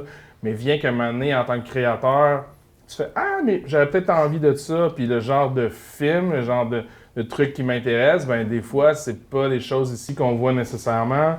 Ce qui fait qu'à un moment donné, vient l'ambition de faire, mais mettons que j'écrivais dans une autre langue, puis mettons que j'essayais d'avoir un terrain de jeu un peu plus vaste. J'essayerais d'avoir... Puis c'est ce qui vient souvent pour des réalisateurs. Quand on perd un Denis Villeneuve, c'est qu'il a fait ici, mais à un moment donné, ton ambition te suit, puis te permet de faire des projets avec une multitude de nouveaux jouets, de nouvelles personnes et de nouveaux... Tu sais, ce que tu te permets pas ici. Ici, comme je disais, un gros budget pour une comédie, mettons, que j'ai faite, c'est de Panflic 2 et Menteur, qui sont des gros films qui ont généré plusieurs millions de dollars, mais ça reste que tu max out un budget de 8 millions, puis c'est bien correct parce que c'est de l'argent du public, là, c'est de l'argent de tout le monde ici. Fait qu'à un moment donné, puis même en tant que salaire aussi, je max out, là, tu sais, puis je veux dire, faut que pour vivre en cinéma, ça c'est un choix, par exemple. Moi, j'ai fait le choix de ne pas aller travailler en télé. J'ai fait le choix que je voulais faire du cinéma, puis ça veut dire ici, faire du cinéma au Québec pour un scénariste qui travaille souvent avec d'autres personnes, ben c'est diviser ton salaire puis faire que par année, il faut que je travaille sur à peu près 4-5 projets pour avoir une bonne année, pour être capable de nourrir ma famille, pour avoir une maison et tout ça, tu sais. Puis, fait qu'à un moment donné, c'est aussi des choix de faire non, je veux faire du cinéma, mais ça veut dire concentre-toi sur un, tandis qu'aux États-Unis, tu peux faire un scénario par année qui va être payé 300 000$, tu vas être comme bon, ben ça va être mon année, tu sais. C'est... Fait que je pense que c'est ça. C'est année vient l'ambition, vient la fatigue aussi de faire comment. Ben, je pourrais aussi aller faire une série télé. C'est beaucoup demandant, c'est beaucoup de temps, mais au moins, quand tu fais tes 13 épisodes, après, tu fais comme t'as pas besoin de faire 1000 autres affaires. C'est plus tu sais. payant, mais c'est tellement drainant. Puis tu passes ta vie à écrire des scènes pour la télévision, puis c'est pas du tout pareil. En tout cas, moi, je trouve que c'est pas le même métier. Là. Fait que les choix sont là, mais tu sais... Mais tu sais, à ta question, c'est tellement difficile de sortir du Québec, point. Je veux dire, il faut que tu aies du talent en esti, puis faut que tu ailles faut que tu crées un coup d'éclat quand tu es super jeune. Tu sais, Xavier l'a fait à Cannes, puis tant mieux pour lui. Mais s'il n'avait pas eu Cannes à 17-18 ans avec J'ai tué ma mère, il n'aurait pas fait son deuxième, son troisième. Mais encore là, Xavier sort du Québec en France, mais aux États-Unis, ça n'a pas fonctionné. Non, pas du tout. Puis là, c'est un échec de faire Laurier Godreau pour la télévision québécoise? Non. Puis il y a des gros budgets, les plus gros qui ont jamais été dépensés à la télé ici québécoise, parce qu'il y a un partnership avec la France aussi. Fait que oui, il marche en France et tout ça, mais honnêtement, moi, là, si tu me dis, est-ce que tu irais travailler aux États-Unis demain? Jamais. Parce que ça me tente pas en tout. Parce que, il l'a dit, moi, travailler pas dans ma langue, ça me tente zéro, ça m'a jamais tenté. Je suis au Québec, mes histoires, je pense que c'est des histoires québécoises qui parlent à les gens que je connais. Je sais pas, tu sais, c'est pas parce que je les scénarise pas toutes que j'ai pas une parole, tu sais.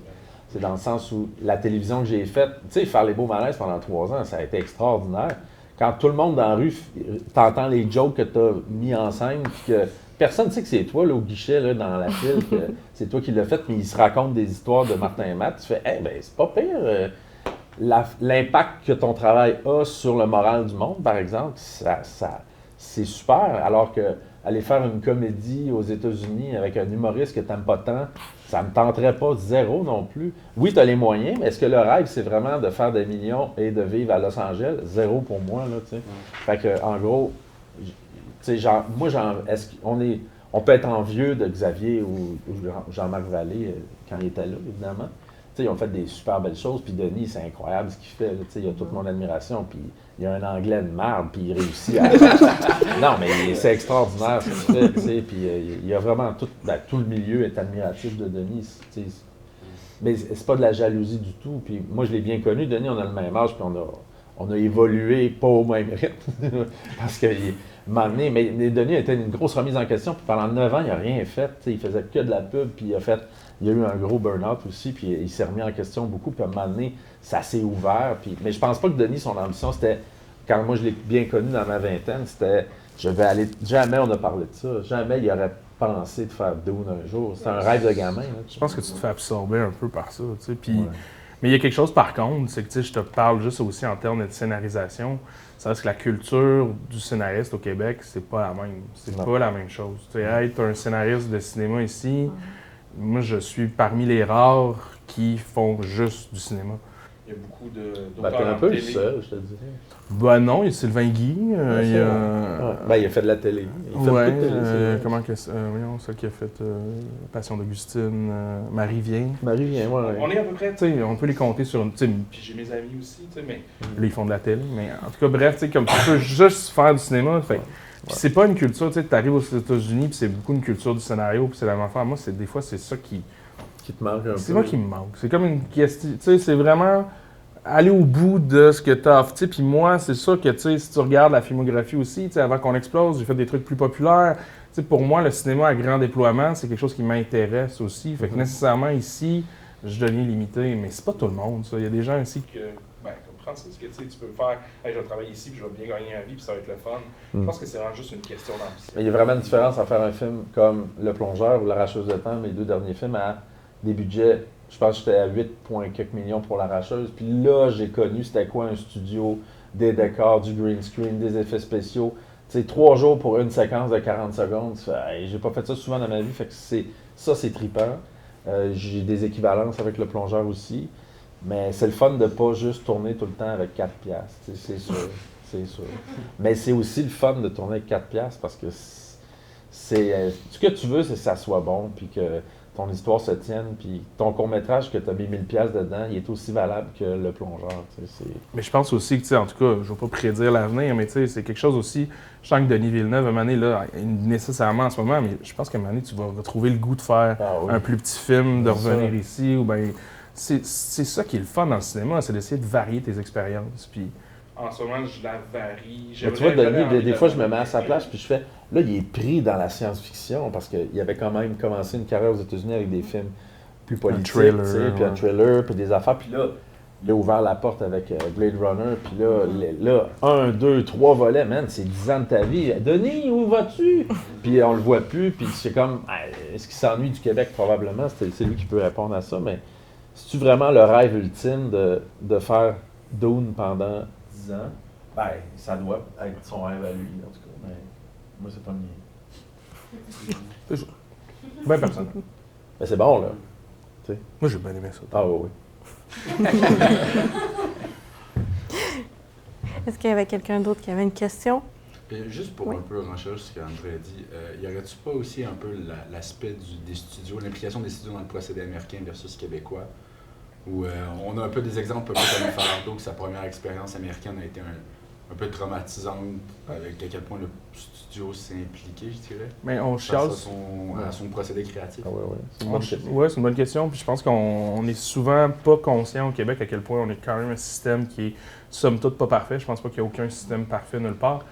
Après, on est somme toute assez chanceux de ce système-là qui permet de faire beaucoup de films plus d'auteurs, qui permet de faire aussi des films plus commerciaux et tout ça, tu sais, puis de se promener là-dedans avec tu peux pas mal faire ce que tu veux. Là. Il y a pas, tu sais, c'est rare que des producteurs ou tu sais, des distributeurs s'ingèrent au point de faire dérailler par. Il y a des mauvaises expériences, ça arrive. Mais tu sais, en général, quand tu reçois ton financement, tu peux pas mal aller hors d'air puis faire un peu. Ouais. Tu sais, plus tu as d'argent, plus il y a des attentes. Moi, je suis dans une situation, c'est mon 6e long. Puis ça a bien été.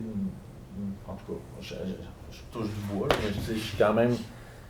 Je me sens privilégié d'avoir touché à la télé, touché au long métrage, mais c'est quand même un combat de tous les jours, quand même, de faire oui. passer ta vision. Oui. Mais somme toute, quand les gens voient ton film, ils font « Ah, il s'est battu, mais il a raison ». Fait que là, disons que je me bats moins quand j'arrive devant les financeurs, quand je leur dis « Ben moi, ça va être ça ». Puis sinon, tu sais, il faut faire all-in souvent. C'est comme une game de poker. Tu sais, moi, je fais « Ben, si c'est pas ça, moi, je vais faire autre chose d'abord. Mais je veux pas le faire comme vous voulez. Sinon, ça, c'est une commande, puis ça me tente pas. » Ça dépend des projets. Quand j'ai fait les beaux malaises, j'ai pas fait Martin, je vais faire mes blagues.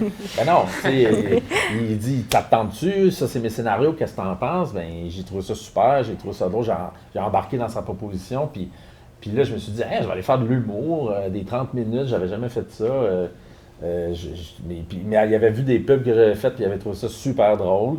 Puis il dit non, tu l'as l'humour, puis il m'a convaincu que j'étais le bon gars, fait que je suis OK. Fait que ça a été très rapidement une super belle histoire, puis je suis super content d'avoir touché à quelque chose que je pensais pas faire. Puis moi, je pense que c'est ça qui m'anime dans mon métier, c'est je touche à des affaires que je ne connais pas, en fait. Puis le death metal, le problème de consommation de jeux, d'être addict à une hostile machine de vidéo poker, jamais j'aurais pensé m'intéresser à ça, mais par le roman, par l'intérêt des gens, par la somme des rencontres que tu fais hey, c'est fascinant, puis tu rentres dans un autre sujet, un autre, tu sais, avec des gens que t'aimes aussi, tu sais, c'est une famille aussi, fait que tout ça fait que c'est trippant de s'instruire par, en tout cas, l'art que t'aimes, moi je trouve. Mais je pense que tu as la chance de le faire ici. Oui. Puis il y a quelque chose aussi, par contre, c'est que si tu vois, mettons, si tu considères, mettons, la Sodec comme étant nos studios, ben c'est un peu ça, c'est un peu eux autres qui fournissent l'argent, un peu les... C'est comme les super producteurs. Ouais, c'est ça. Puis, tu sais, l'autre côté, tu as les studios. Évidemment qu'on a beaucoup moins de comptes à rendre. Ouais. Vu qu'on part du principe qu'il n'y a aucun film qui fait son argent ici jamais. Ouais, c'est sûr qu'on a. chanceux, là. Ouais, on est super chanceux dans le sens que ça veut pas dire que même si tu fais le 6e de ton budget en box-office, nos attentes sont très diminuées. Ce qui fait que tu peux continuer de travailler à moins que tu te plantes solide avec beaucoup d'argent. Puis même encore là, tu peux retravailler après. T'sais. Aux États-Unis, il y a des enjeux 100 fois plus grands parce que c'est des budgets 100 fois plus grands. Fait que C'est nécessairement, l'argent l'adaptation. privé. Fait que quand tu investis 150 millions dans un film, est-ce qu'on pourrait au moins avoir 170? C'est ça. Mais là, quand il y a des films qui ont coûté 150 puis ils ramènent 30 millions, c'est pas super pour un studio parce qu'il peut crasher puis il peut... Absolument. Fait que oui, il y a ça aussi. La pression est énorme. La pression est là-bas. Mais après ça, vient un moment où est-ce que, pour être honnête à 100%, je pense que je serais game de dealer avec cette pression-là puis d'y aller parce que ça fait partie de mes ambitions. Ouais. Ça fait partie des projets qui peuvent m'animer.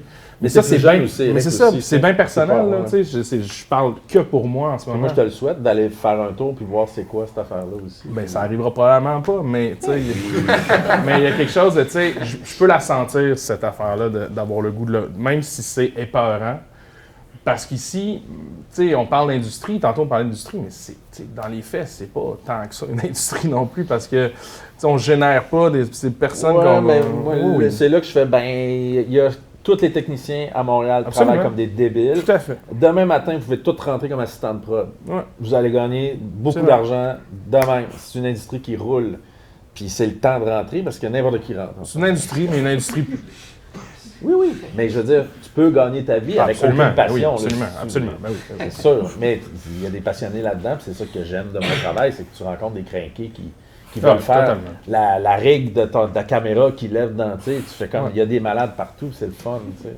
Pareil pour les comédiens. Les comédiens, ils gagnent, tu sais, quand, c'est pas tous les comédiens qui gagnent bien leur vie, on s'entend, là, mais bref. Il n'y a une aucun industrie- milieu. Oui, il y a une industrie. L'industrie, mais mon Dieu, qu'on est chanceux de faire des films à 7-8 millions, alors qu'ils vont, c'est un succès s'ils rapportent 500 000. C'est ça. Ouais, c'est ça la réalité.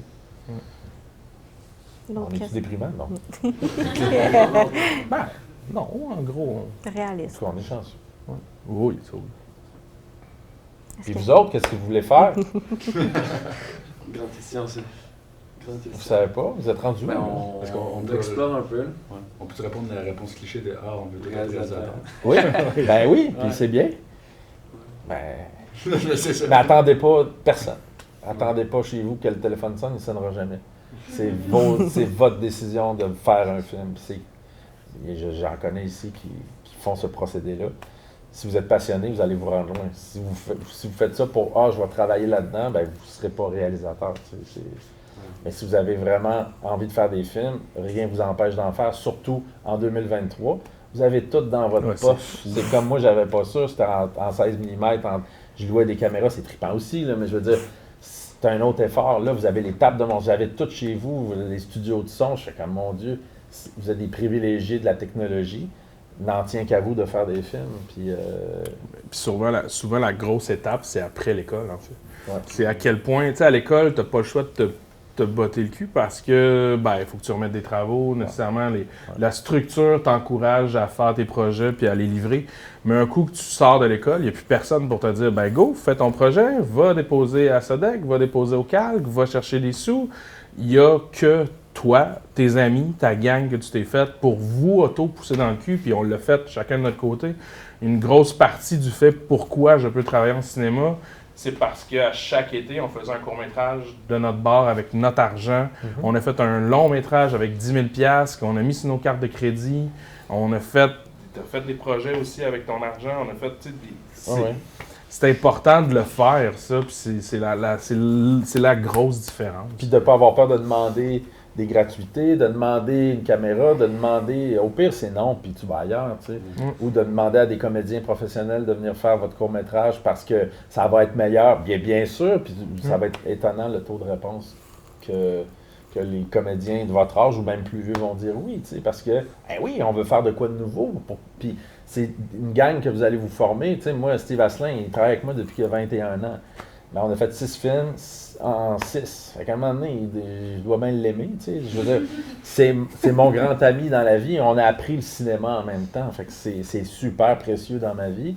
Puis ma monteuse, elle est là depuis 15 ans, tu sais. Je dis ma monteuse, elle n'est pas à moi, elle fait d'autres projets, mais la gang que je me suis faite à l'université, c'est 3-4 amis qui sont encore dans mon espace de création. C'est super important. Fait que c'est un travail de gang aussi. Il ne faut pas avoir peur de demander, en fait. Puis aller vers des... S'il y a des gens que vous connaissez qui écrivent bien, c'est une mine d'or parce qu'il y a des scénarios de qualité, c'est rare, là. Moi, en tout cas, je trouve. Qui écrivent bien, comme Eric, mettons. Je peux pas le dire. Francis peut le dire. Mais tant mieux s'il y a un réalisatrice qui sommeille en vous, mais c'est très correct aussi qu'à un moment donné, tu fais finalement, moi, c'est les costumes. Ben, c'est super. Mais moi, je pensais jamais scénariste, en fait. Il y a quelque chose, évidemment, moi aussi, j'avais comme en rentrant en cinéma, c'était je vais réaliser. Ouais. Puis à un moment donné, mon université, c'est pas du tout passé comme je pensais. Ça a été une bonne perte de temps, si je peux dire, pour être bien honnête. Ouais. Puis je me suis réveillé après, puis justement, devant le vide de qu'est-ce que je vais faire, qu'est-ce qui va se passer. J'ai pas fait de travail de fin d'année. J'étais assistant réel sur un documentaire, ce qui est correct, mais ce qui est loin de mes intérêts. Puis je suis sorti de l'UQAM en faisant comme « Oh fuck, what's next? » Puis j'ai commencé à écrire dans ma chambre, puis parce que je voulais qu'on continue à faire des projets, puis c'est là que j'ai commencé à écrire. Avec tes amis qui ont été super importants. Hein? J'ai commencé à écrire tout ça, puis c'est là que j'ai fait « Hein, scénariste? » Oui, tout passe pas par l'école. Hein, Non. Non. Mais c'est correct, là, on est ici, là, ça va, là. Est-ce qu'on doit lâcher l'école? Ben, moi, j'ai lâché l'école après 1 an d'université. J'étais à bout complètement de mes profs, puis j'ai claqué à la porte. Mais on parle de 1990. La dernière chose que j'ai dit à un prof, c'était « mange la merde ». Puis elle m'avait dit « tu feras jamais de film, c'est impossible ». Je fais « ah ouais? Oh, wow. » Puis j'avais fait 4 courts-métrages avec mes amis, puis avec l'équipement poche de l'université. Puis j'ai fait « OK ». Puis ma vengeance a été d'être rappelé 4 ans plus tard pour donner un atelier comme je donne là. Puis j'avais 23 ans, puis j'étais fier en esti de dire que j'avais fait 10 autres courts-métrages. Puis que le prof qui m'avait dit « va-t'en à l'université, t'as pas ta place ici », c'est lui qui me réinvitait pour donner des ateliers. Fait que, tu sais, c'est ça. Chacun son chemin, puis l'école, ça peut être très bien, là. Mais à un moment donné, l'école, elle va pas te donner un contrat. Puis un deuxième, puis un troisième, c'est tes projets à toi qu'il faut que tu gères en premier. Mais tu vois, Stéphane Lafleur, c'est ses projets étudiants qui ont full marché déjà en festival au départ. Les projets qu'il avait fait justement à l'UQAM. Il y a 1000 façons de... Pour moi, ça n'a pas été ça. Moi, j'ai fini l'université, mais zéro, avec rien. Pauvre toi. Ben non, je suis là avec toi, c'est le fun. Oui.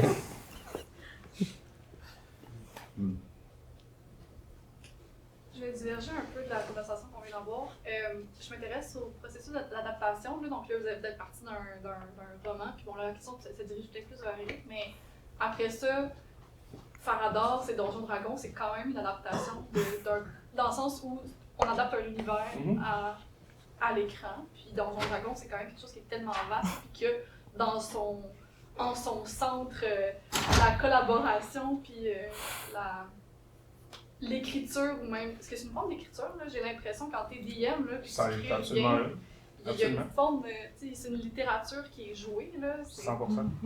Fait que je me demande, c'est quoi le processus pour l'amener au cinéma, cet univers-là? Dans le cas de Farador, c'est super compliqué, cela dit. Je vais essayer de résumer ça bien vite, mais en gros, en fait, au départ, c'était un court-métrage, comme je l'ai dit au début, mais puis le court-métrage a connu un bon succès, puis je pense qu'il a commencé à circuler dans le milieu gamer un peu, puis c'est devenu rapidement quelque chose, mais qui était très drôle. Puis après ça, l'idée...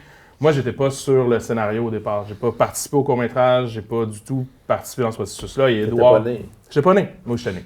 Mais T'étais kid. J'étais jeune. Ouais. Puis Édouard, le réalisateur et scénariste principal, a, lui, eu l'idée de faire un long-métrage inspiré surtout de l'univers du court-métrage. Ce qui fait qu'on partait pas nécessairement... Il parle de Donjons Dragons dans le court-métrage, mais... Pour nous, quand on est arrivé au long métrage, puis moi je suis arrivé plus tard dans le processus d'écriture, j'ai fait surtout un rewrite en fait. J'ai comme pris le scénario, il s'en allait un peu nulle part dans les institutions, il revenait tout le temps avec beaucoup de commentaires, il était loin dans le classement. Puis souvent, des fois, tu peux demander à un scénariste de faire une espèce de passe dessus. Mais souvent, je dis oui, mais au Québec, tu le vois pas souvent, mais en tout cas, moi je le fais. Puis dans ce cas-là, je l'ai fait, puis on a changé pas mal d'affaires. Mais par rapport à l'univers de Donjons Dragons, on s'est donné une grosse licence créative parce qu'on n'avait pas le droit d'utiliser Donjons Dragons. On n'a pas le droit d'utiliser l'univers de Donjons Dragons. On n'a pas le droit de nommer Donjons Dragons. Fait qu'à partir du moment que c'est devenu l'univers de Farador, on pouvait faire ce qu'on voulait. C'était pas grave. Il y a les règles, on n'a pas besoin de les suivre. On comprend l'idée. On comprend l'idée. C'est médiéval, tout ça, mais il n'y a pas...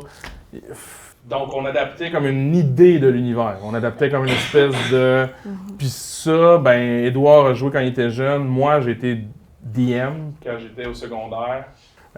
Puis, 100%, moi, puis je pense que je le dis souvent quand je parle un peu de Farador, pour moi, ça a attisé la flamme du storytelling, en fait. C'est vraiment dans les premières instances où est-ce que... T'es un conteur. Devant tes 4 chums. Exact. Puis tu sais, d'être surprenant, puis de trouver des affaires on the spot. Puis nous, on suivait pas non plus les histoires. Tu sais, des fois, ils te fournissent des scénarios pour Donjons Dragons. Puis nous, on allait off-script, on essayait des affaires, tu sais, tout ça. Fait que oui, ça a bien gros participé. Mais dans le cas de Farador, on adaptait surtout l'univers du court-métrage. Puis fait qu'on partait des personnages du court-métrage qu'on développait, qu'on amenait plus loin. On inventait des nouveaux personnages qui arrivaient. Puis le court-métrage lui-même est dans le film. Dans le sens qu'il y a comme un moment, on arrive dans un moment, puis il y a le court-métrage. Puis après ça, on brode alentour là pour créer un univers. Fait que c'est pour ça que je disais que c'était un peu plus complexe dans ce cas-là. En fait. Et il joue le rôle principal. Je joue le rôle principal. Quand maintenant, un autre film à aller voir, vous allez vraiment dépenser beaucoup d'argent dans le cinéma québécois. Tout dans ma poche. Absolument pas. Ça, c'est important de le dire aussi. Que l'argent va pas tout dans nos poches? Dans nos poches. Le box-office, on touche à rien de ça. C'est que ça fasse 10$ ou que ça fasse 10 millions, ça change. Éventuellement, si le plongeur fait en haut de 6,2 millions, c'est les institutions qui vont se ramasser, qui vont se rembourser d'abord. N'importe quel argent qui rentre, en fait, est réinvesti, si tu veux. En tout cas, bref. Ce qui est dommage, c'est qu'il devrait avoir une taxe sur le petit billet que vous payez. Il devrait aller directement à un fonds pour la relève puis aider les jeunes à faire des... Puis ça n'existe pas, alors que ça existe en France. Et autre différence avec les États-Unis. Tu peux te mettre producteur exécutif sur un projet en faisant comme « Ah, je vais mettre mon salaire, puis peut-être que... » Ça peut être comme un gambling. C'est comme un gambling. Quand tu vois produit par Brad Pitt, c'est parce qu'il il joue dedans, il a mis son salaire, puis si le film marche, il va être le premier à prendre l'argent. Ça, c'est un gambler, il a-tu besoin d'argent?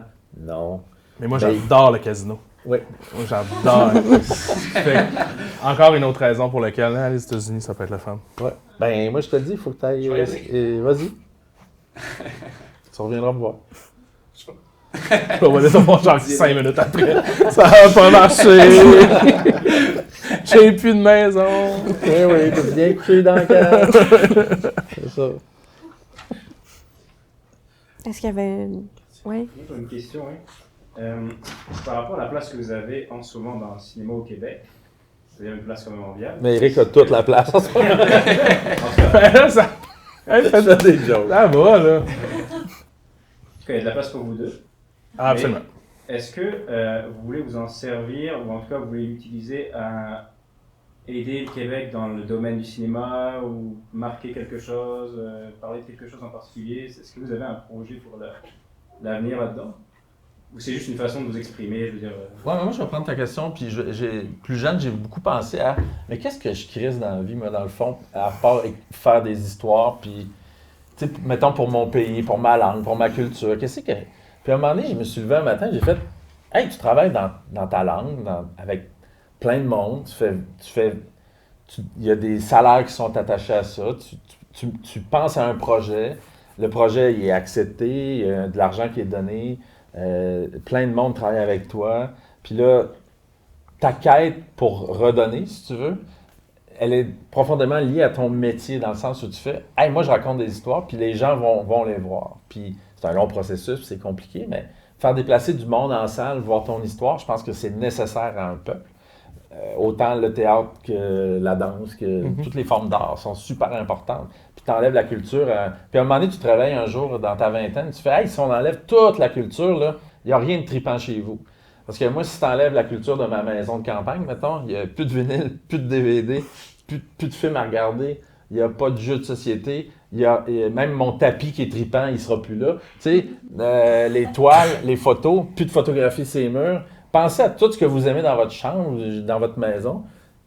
Toute la culture, c'est ça qu'on aime le plus. Moi, en tout cas, je pense. C'est pas juste ça, là. Je veux dire, tu peux bien triper sur des ustensiles aussi, mais je trouve que c'est nécessaire à un peuple en santé, cette affaire-là. Fait que ta question de faire, avec la place qu'on a, tu sais, on prend part à des discussions sur le cinéma, on nous demande notre opinion, c'est le bout qu'on peut faire, mais le meilleur bout qu'on fera jamais mieux, c'est faire ce qu'on fait présentement, c'est de raconter des histoires, puis d'écrire des scénarios, puis de travailler dans notre langue, puis peut-être pas de courir aux États-Unis dès qu'on a une chance non plus. Tu sais, je pense que c'est important aussi d'avoir cette pensée-là. Je pense qu'un bon auteur de livres qui en vend pas tant, mais qui est encore là puis qui se bat pour écrire des livres. Puis il y en a plein d'auteurs au Québec. La meilleure chose qu'ils font, c'est aider les livres. Puis je pense pas que c'est les meilleurs pour faire un projet de société puis s'en aller en politique. Parce que, ils sont adaptés. Hein? Ils sont adaptés. Ils sont adaptés. Puis ils ont un regain par rapport au livre. Tu sais, nous autres, le film sort puis il va en vendre plein d'autres. J'espère. C'est sûr, tu sais. Fait que c'est le même que je peux répondre à ta question par rapport à ce qu'on fait de mieux, en fait.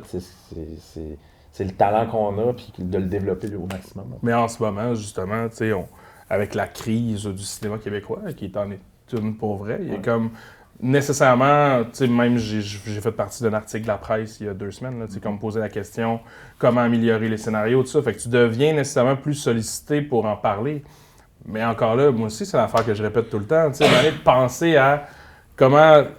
Oui, on y pense parce qu'on fait partie du milieu, puis c'est important le milieu, mais exactement. Tu sais, je veux dire, la meilleure affaire que je peux faire, c'est juste essayer de faire les meilleurs scénarios possibles.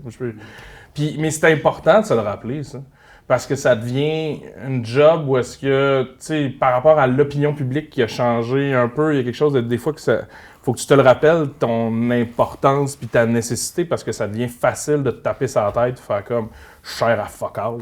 Puis ça va être un struggle qui va tout le temps être là. Puis tu sais, Dieu sait que pendant la pandémie, pour tous les corps de milieu, c'était ça. Tu étais chez vous, tu faisais rien, je cher à quoi, mais encore là, ben, quand tu te tournais vers la télé, tu te tournais vers ce que tu as dans ton armoire, ben, ça t'a permis de passer à travers puis d'écouter des affaires. Fait que, tu sais, Mané. Ou à penser, quand ça va être fini la pandémie, bon, ben, on a avancé nos projets de toute façon. On pouvait communiquer quand même entre nous. Puis il y a plein de projets qui ont été écrits en pandémie aussi. Tu sais. Moi, je sais ce que je fais, par exemple, c'est que juste être là.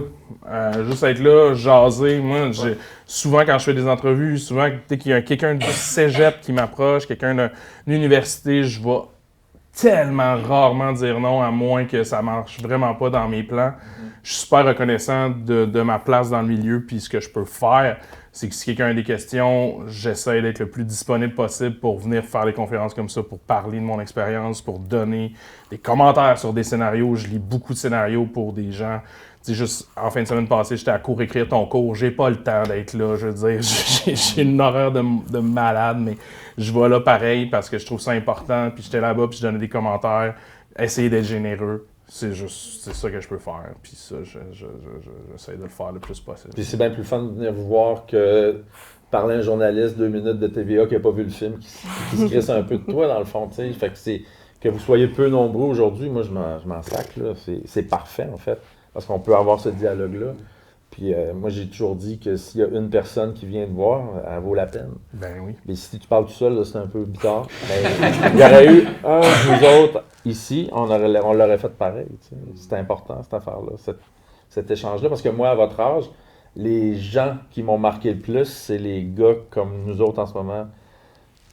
Moi, il y a un preneur de son, Stéphane Barsalou, un gars de Québec, qui était venu donner un atelier. Mais j'ai fait, pourquoi on ne l'a pas vu avant, lui?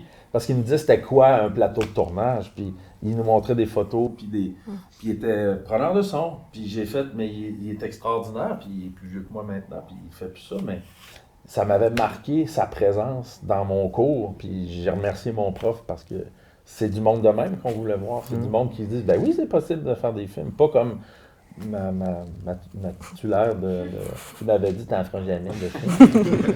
Puis je l'ai encore. Moi, je me rappelle aussi, Philippe Falardeau était venu te parler justement, puis c'était super intéressant. Puis il parlait de scénarisation comme. Moi, je considère un des grands scénaristes québécois. Puis il nous en avait parlé de scénarisation, c'est rare que j'entendais parler, mais pas de cette façon-là, en fait. Puis c'est quand tu as une input du milieu, puis comment ça se passe. Pas comme un job, là, tu sais, comme une passion, en fait. Voilà. Non, mais ça change beaucoup que du regard des professeurs. Oui, mais qui font une job super, mais c'est... sûr, mais vu que nous, on a plus une envie d'action que de théorie, surtout à l'Université de Montréal, c'est dur. Oui, mais je comprends, mais tu sais... moi, à l'Université Laval, mon Dieu, que c'était dur de sortir de la théorie, tu sais. On dirait qu'il voulait que tout le monde devienne prof. Et tu fais, ben, ça sera pas ça, là, on est 40, là. On va pas se battre ton poste plus tard, on va te tasser, tu sais, à un moment donné, c'est comme... Mais il y a des très bons profs, puis il y en a. Puis comme dans n'importe quel métier, il y a des mauvais tout, puis il y a des très bons tout. C'est dans le sens où... Il y a des bons pâtissiers, mais il y en a qui sont pas très bons. Fait que, les professeurs, en fait, écoutez vraiment ceux que vous aimez. Puis c'est ça qui est important, je pense. Puis ceux qui vous font chier, passez au travers, puis c'est pas grave. Vous allez Vous allez faire vos affaires. Là, t'sais. Mais l'idée, c'est pas que vous devenez tous des professeurs, j'imagine. Là. Et c'est très bien aussi enseigner, parce que moi, c'est quelque chose qui m'intéresse beaucoup. Mais je pense pas que je vais le faire. Mais commencer à plus faire des ateliers. Ma blonde est productrice, puis elle a commencé à aller à l'ENIS. Elle donne un atelier de production, direction de prod, depuis 3 ans. Puis là, tout le monde court après parce que c'est des classes de cette grosseur-là. Puis elle trippe au bout d'aller parler à des jeunes puis dire c'est quoi ses expériences. T'sais, elle a produit Plan B toutes les années. Puis là, elle a fait la série de Raphaël Ouellette sur le tennis avec Éric Bruno. Là, ça passe là, en tout cas en ce moment. Puis, Virage. Fait que c'est ça. Fait que là, elle produit, puis là, j'ai d'autres projets avec elle aussi, mais c'est le fun d'être sollicité par le milieu scolaire, c'est important. Mais c'est pour ça qu'on est là aujourd'hui, en fait. Là. On ne dit pas du tout l'université, c'est pas important. Mais allez chercher ce que vous avez besoin, en fait. Puis la minute que vous sentez qu'il n'y a plus rien qui peut vous aider, mais allez-vous-en. C'est comme n'importe quel... Tu vois un pays, tu l'aimes, reste un peu plus longtemps. C'est d'aller... Puis surtout, écouter des films, mon Dieu. Je vois tellement de jeunes qui connaissent rien, puis tu fais « Ouais, mais t'aimes pas vraiment ça, donc, tu sais. » Puis j'en connais parmi vous qui voient beaucoup de films, puis ça, c'est l'affaire qui me fait le plus plaisir, moi. C'est des vrais cinéphiles, là, qui voient 4 films, 5 films par semaine. Moi, je lève mon chapeau aux jeunes dans la vingtaine qui ne voient que des films. Comme ils en mangent, là, c'est rare, mais ça existe, je le sais, je les connais. Fait que c'est la plus belle affaire. Moi, je voyais 15 films par semaine minimum à votre âge. Yep. Même chose. Je travaillais à la boîte noire. Ben oui. J'arrivais chaque soir avec une pile grosse de même. Puis des fois, je m'endormais sur des films jusqu'à 3 h du matin, mais j'écoutais pareil. Ouais. Puis c'est les festivals, d'aller voir les films, les rendez-vous du cinéma québécois, c'est le fun aussi. Puis tu sais, la pensée magique de « Ouais, le cinéma québécois, bof. Ouais, mais si vous voulez faire du cinéma, vous allez commencer là. Puis si votre rêve, c'est de faire des films américains, ben personne va vous appeler. Hey, viendrais-tu faire un film américain? Ben non, commencez par faire des films québécois, c'est sûr. Mais moi, intéressez-vous aux courts-métrages des gens de votre âge aussi, pour commencer. Puis après ça, les festivals de courts-métrages, allez à Regard sur la Relève au Saguenay, c'est comme les plus belles soirées de brosse de votre vie que vous allez passer. Parce qu'il y a un échange pour vrai. Parce que moi, j'y retourne, là, je vais donner une autre classe de maître cette année. Puis je le sais que je vais me coucher tard, là, puis ça va être super, puis mon Dieu, j'ai plus l'âge, mais cette effervescence-là de création, puis de créateurs qui veulent créer, c'est ce qui est le plus important. Puis les rendez-vous, moi je suis super content d'ouvrir les rendez-vous, parce que pour moi ça a été super important à votre âge. Quand ils ont sélectionné mes premiers courts-métrages, puis je me suis revenu à Montréal en char en me disant... Je m'en vais au rendez-vous du cinéma québécois, je capotais, puis j'ai jasé 1 minute avec Pierre Falardeau, puis c'était le plus beau moment de mon année, parce qu'il m'a fait « Ah ouais, t'as un court-métrage? Cool! » C'est tout ce qu'il m'a dit, mais j'ai fait « Ah, il m'a parlé, tu sais, c'était comme... » J'avais 21, tu sais, c'était comme super important pour moi d'avoir eu un contact direct avec le bonhomme qui mangeait la même sandwich que moi. C'est vraiment sur moi que je c'est super important de s'intéresser à ce que vous voulez vraiment faire, en fait. T'sais. Puis de voir des films. Puis vous pouvez ne pas aimer tous les films, ça c'est sûr. Ben, idéalement. Vous n'aimez pas tous les films. Ben c'est le fun à regarder. L'esprit critique, c'est important. Ouais. Il y a une question sur acquérir en fait les droits du livre, parce que même moi ça m'arrive de lire un livre et de me dire ça je le ferais. Ouais. Je le vois visuellement, mettons. Ouais. Puis je voulais savoir à quel point, surtout vu que le livre, vous avez dit qu'il a été populaire au Québec, à quel point ça a été dur d'aller chercher les droits, à quel point il y a une bataille entre des réals qui veulent le faire, ou même juste des boîtes de prod qui veulent les droits pour après trouver un réal. À quel point ça a été dur, ou à quel point c'est dur d'acquérir les droits pour l'œuvre. En fait, il faut avoir le flair d'aller le chercher le plus vite possible quand il y a quelque chose qui sort. La question qui m'a beaucoup été posée hier pour le plongeur, c'était « Hey, ça doit être de la pression à adapter un best-seller. » Mais tu vois, mais quand je me suis intéressé au roman, il y avait 2 mois d'existence, le roman. Fait que pour moi, c'était juste un bon livre et il y avait un bon buzz autour du livre. Mais c'était 0 le best-seller à ce moment-là. Il n'a même pas fait une année qu'il y avait déjà 6 réalisatrices, je me souviens plus, qui voulaient le faire. Fait qu'il y a eu un peu une course de boîtes de production qui ont comme pitché une idée un peu trop de producteur peut-être pour faire le roman. Puis le plongeur, c'est une drôle de trajectoire que ça a pris parce que moi j'ai écrit directement à Stéphane Larue pour lui dire parce que mon producteur l'a pas eu les droits. Puis j'ai fait Bah ben, c'est plate parce que moi, j'aurais vraiment aimé ça, mais ma boîte, en tout cas, la boîte pour laquelle j'étais affilié, l'a pas eu, mais je sais comment ça marche. Si les droits dans 5 ans, parce que tu signes pour tant d'années, les droits d'adaptation, pour te donner un temps de l'adapter, en fait, en scénario. Puis j'ai dit, si dans 3 ans ou 5 ans, les droits redeviennent libres, fais-moi signe parce que moi, je veux vraiment le faire. Puis j'avais écrit un synopsis de 2 pages de voici ma vision du film. Ben, j'ai envoyé ça à Stéphane Larue en me disant à bientôt peut-être mon ami. Puis il m'a répondu 2 jours après comme ça change toute la donne. Fait que là, j'ai fait OK. Puis là, il y a eu un mois qui a passé. Il dit ça restera pas là, cette histoire-là. Enfin, un artiste me parle. Et non pas un producteur. Puis il dit pourquoi j'ai pas lu ça avant. Fait que là, il a tout brassé l'affaire. Puis finalement, c'est moi qui l'ai eu parce qu'il n'y avait pas de réalisateur attitré vraiment. Il s'en allait dangereusement vers quelqu'un. Ouais. Puis t'as changé la J'ai trajectoire. changé la trajectoire. Est-ce que cette personne m'aime toujours? On le saura. Elle m'en a parlé, elle était un peu déçue, mais... Ben, j'ai fait le move de faire une proposition. J'ai été game d'écrire. Moi, je ferais ça. Puis c'est sûr que j'avais pas 21 ans puis j'avais fait des films. Là. Mais c'est tout à ton honneur, justement. Oui. Il y a quelque chose de, je trouve ça super beau, ce geste-là. Puis c'est vraiment important. Des fois, quand tu sens le moment qu'il faut que tu ailles en ligne, tu y vas, tu t'assois, tu rédiges ta lettre, puis tu fais comme, regarde, c'est ça ma vision, whatever qui va se passer avec ça. Ça vient du guts, puis ça devient hyper important tout le long de ta carrière, d'avoir ces moments-là, que tu le sens que c'est important que je le fasse.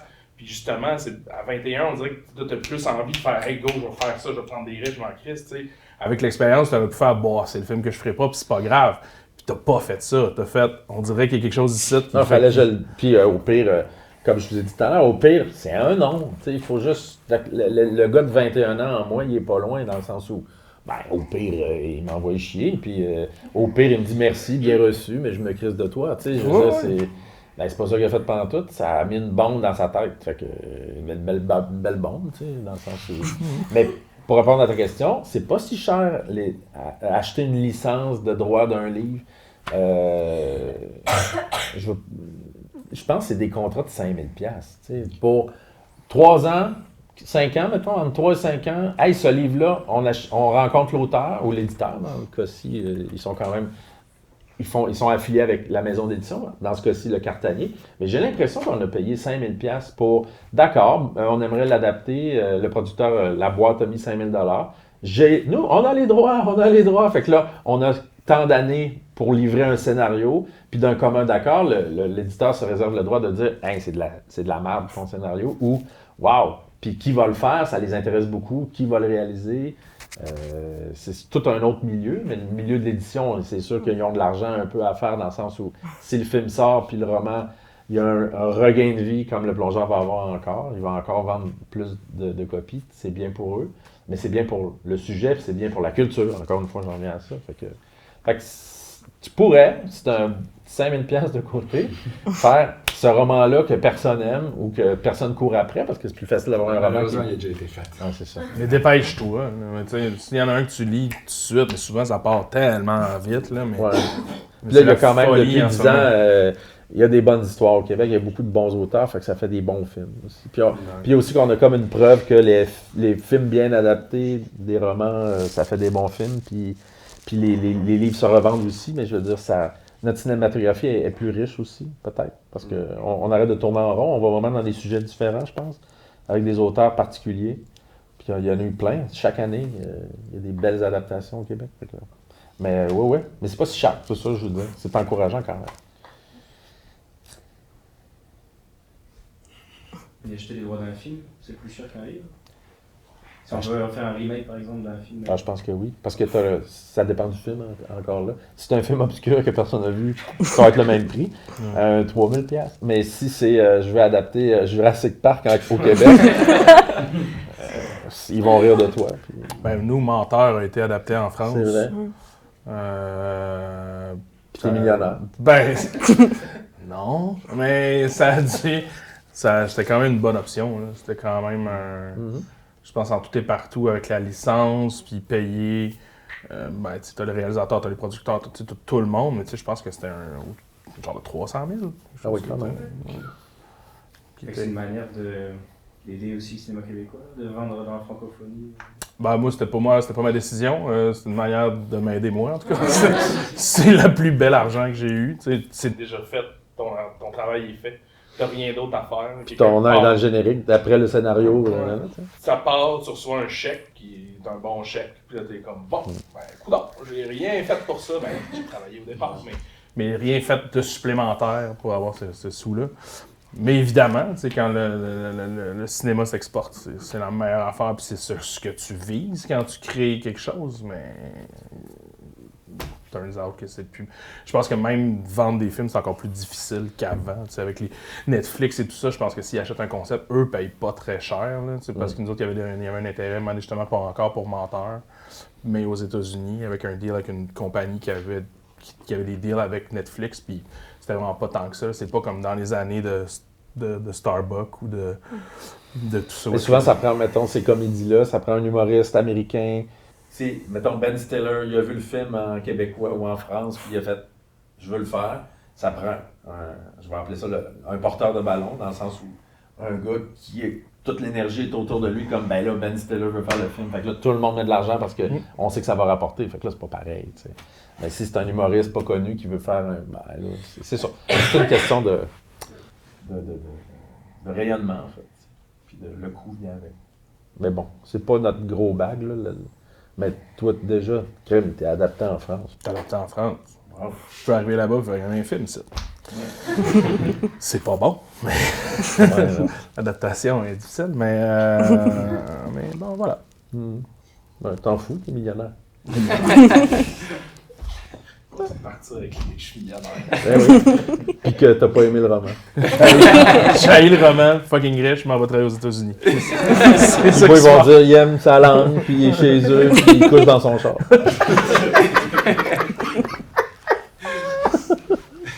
C'est un bon résumé. C'est ça. C'est à Saint-Valentin, gang? Ouais. Allez donner de l'amour. Allez donner de l'amour. Et quelle heure? Oui. Il est 7h20. Ah, c'est bon. Oui. Donc, en fait, merci à tous On n'a pas d'être pensé à travers venus. beaucoup tes questions. Ah, On est c'est pas désolé. grave, mais non, c'est correct, il y avait des questions qui se recoupaient et Magnifique. tout, donc vraiment... Faut pas que tu te sentes à part. Oh non, pas du tout. Non. Inquiétez-vous pas, c'est correct. Donc, merci beaucoup à vous et à vous aussi de vous être déplacés et d'avoir participé à cette classe de maître. Merci beaucoup Donc, pour les questions. Merci beaucoup.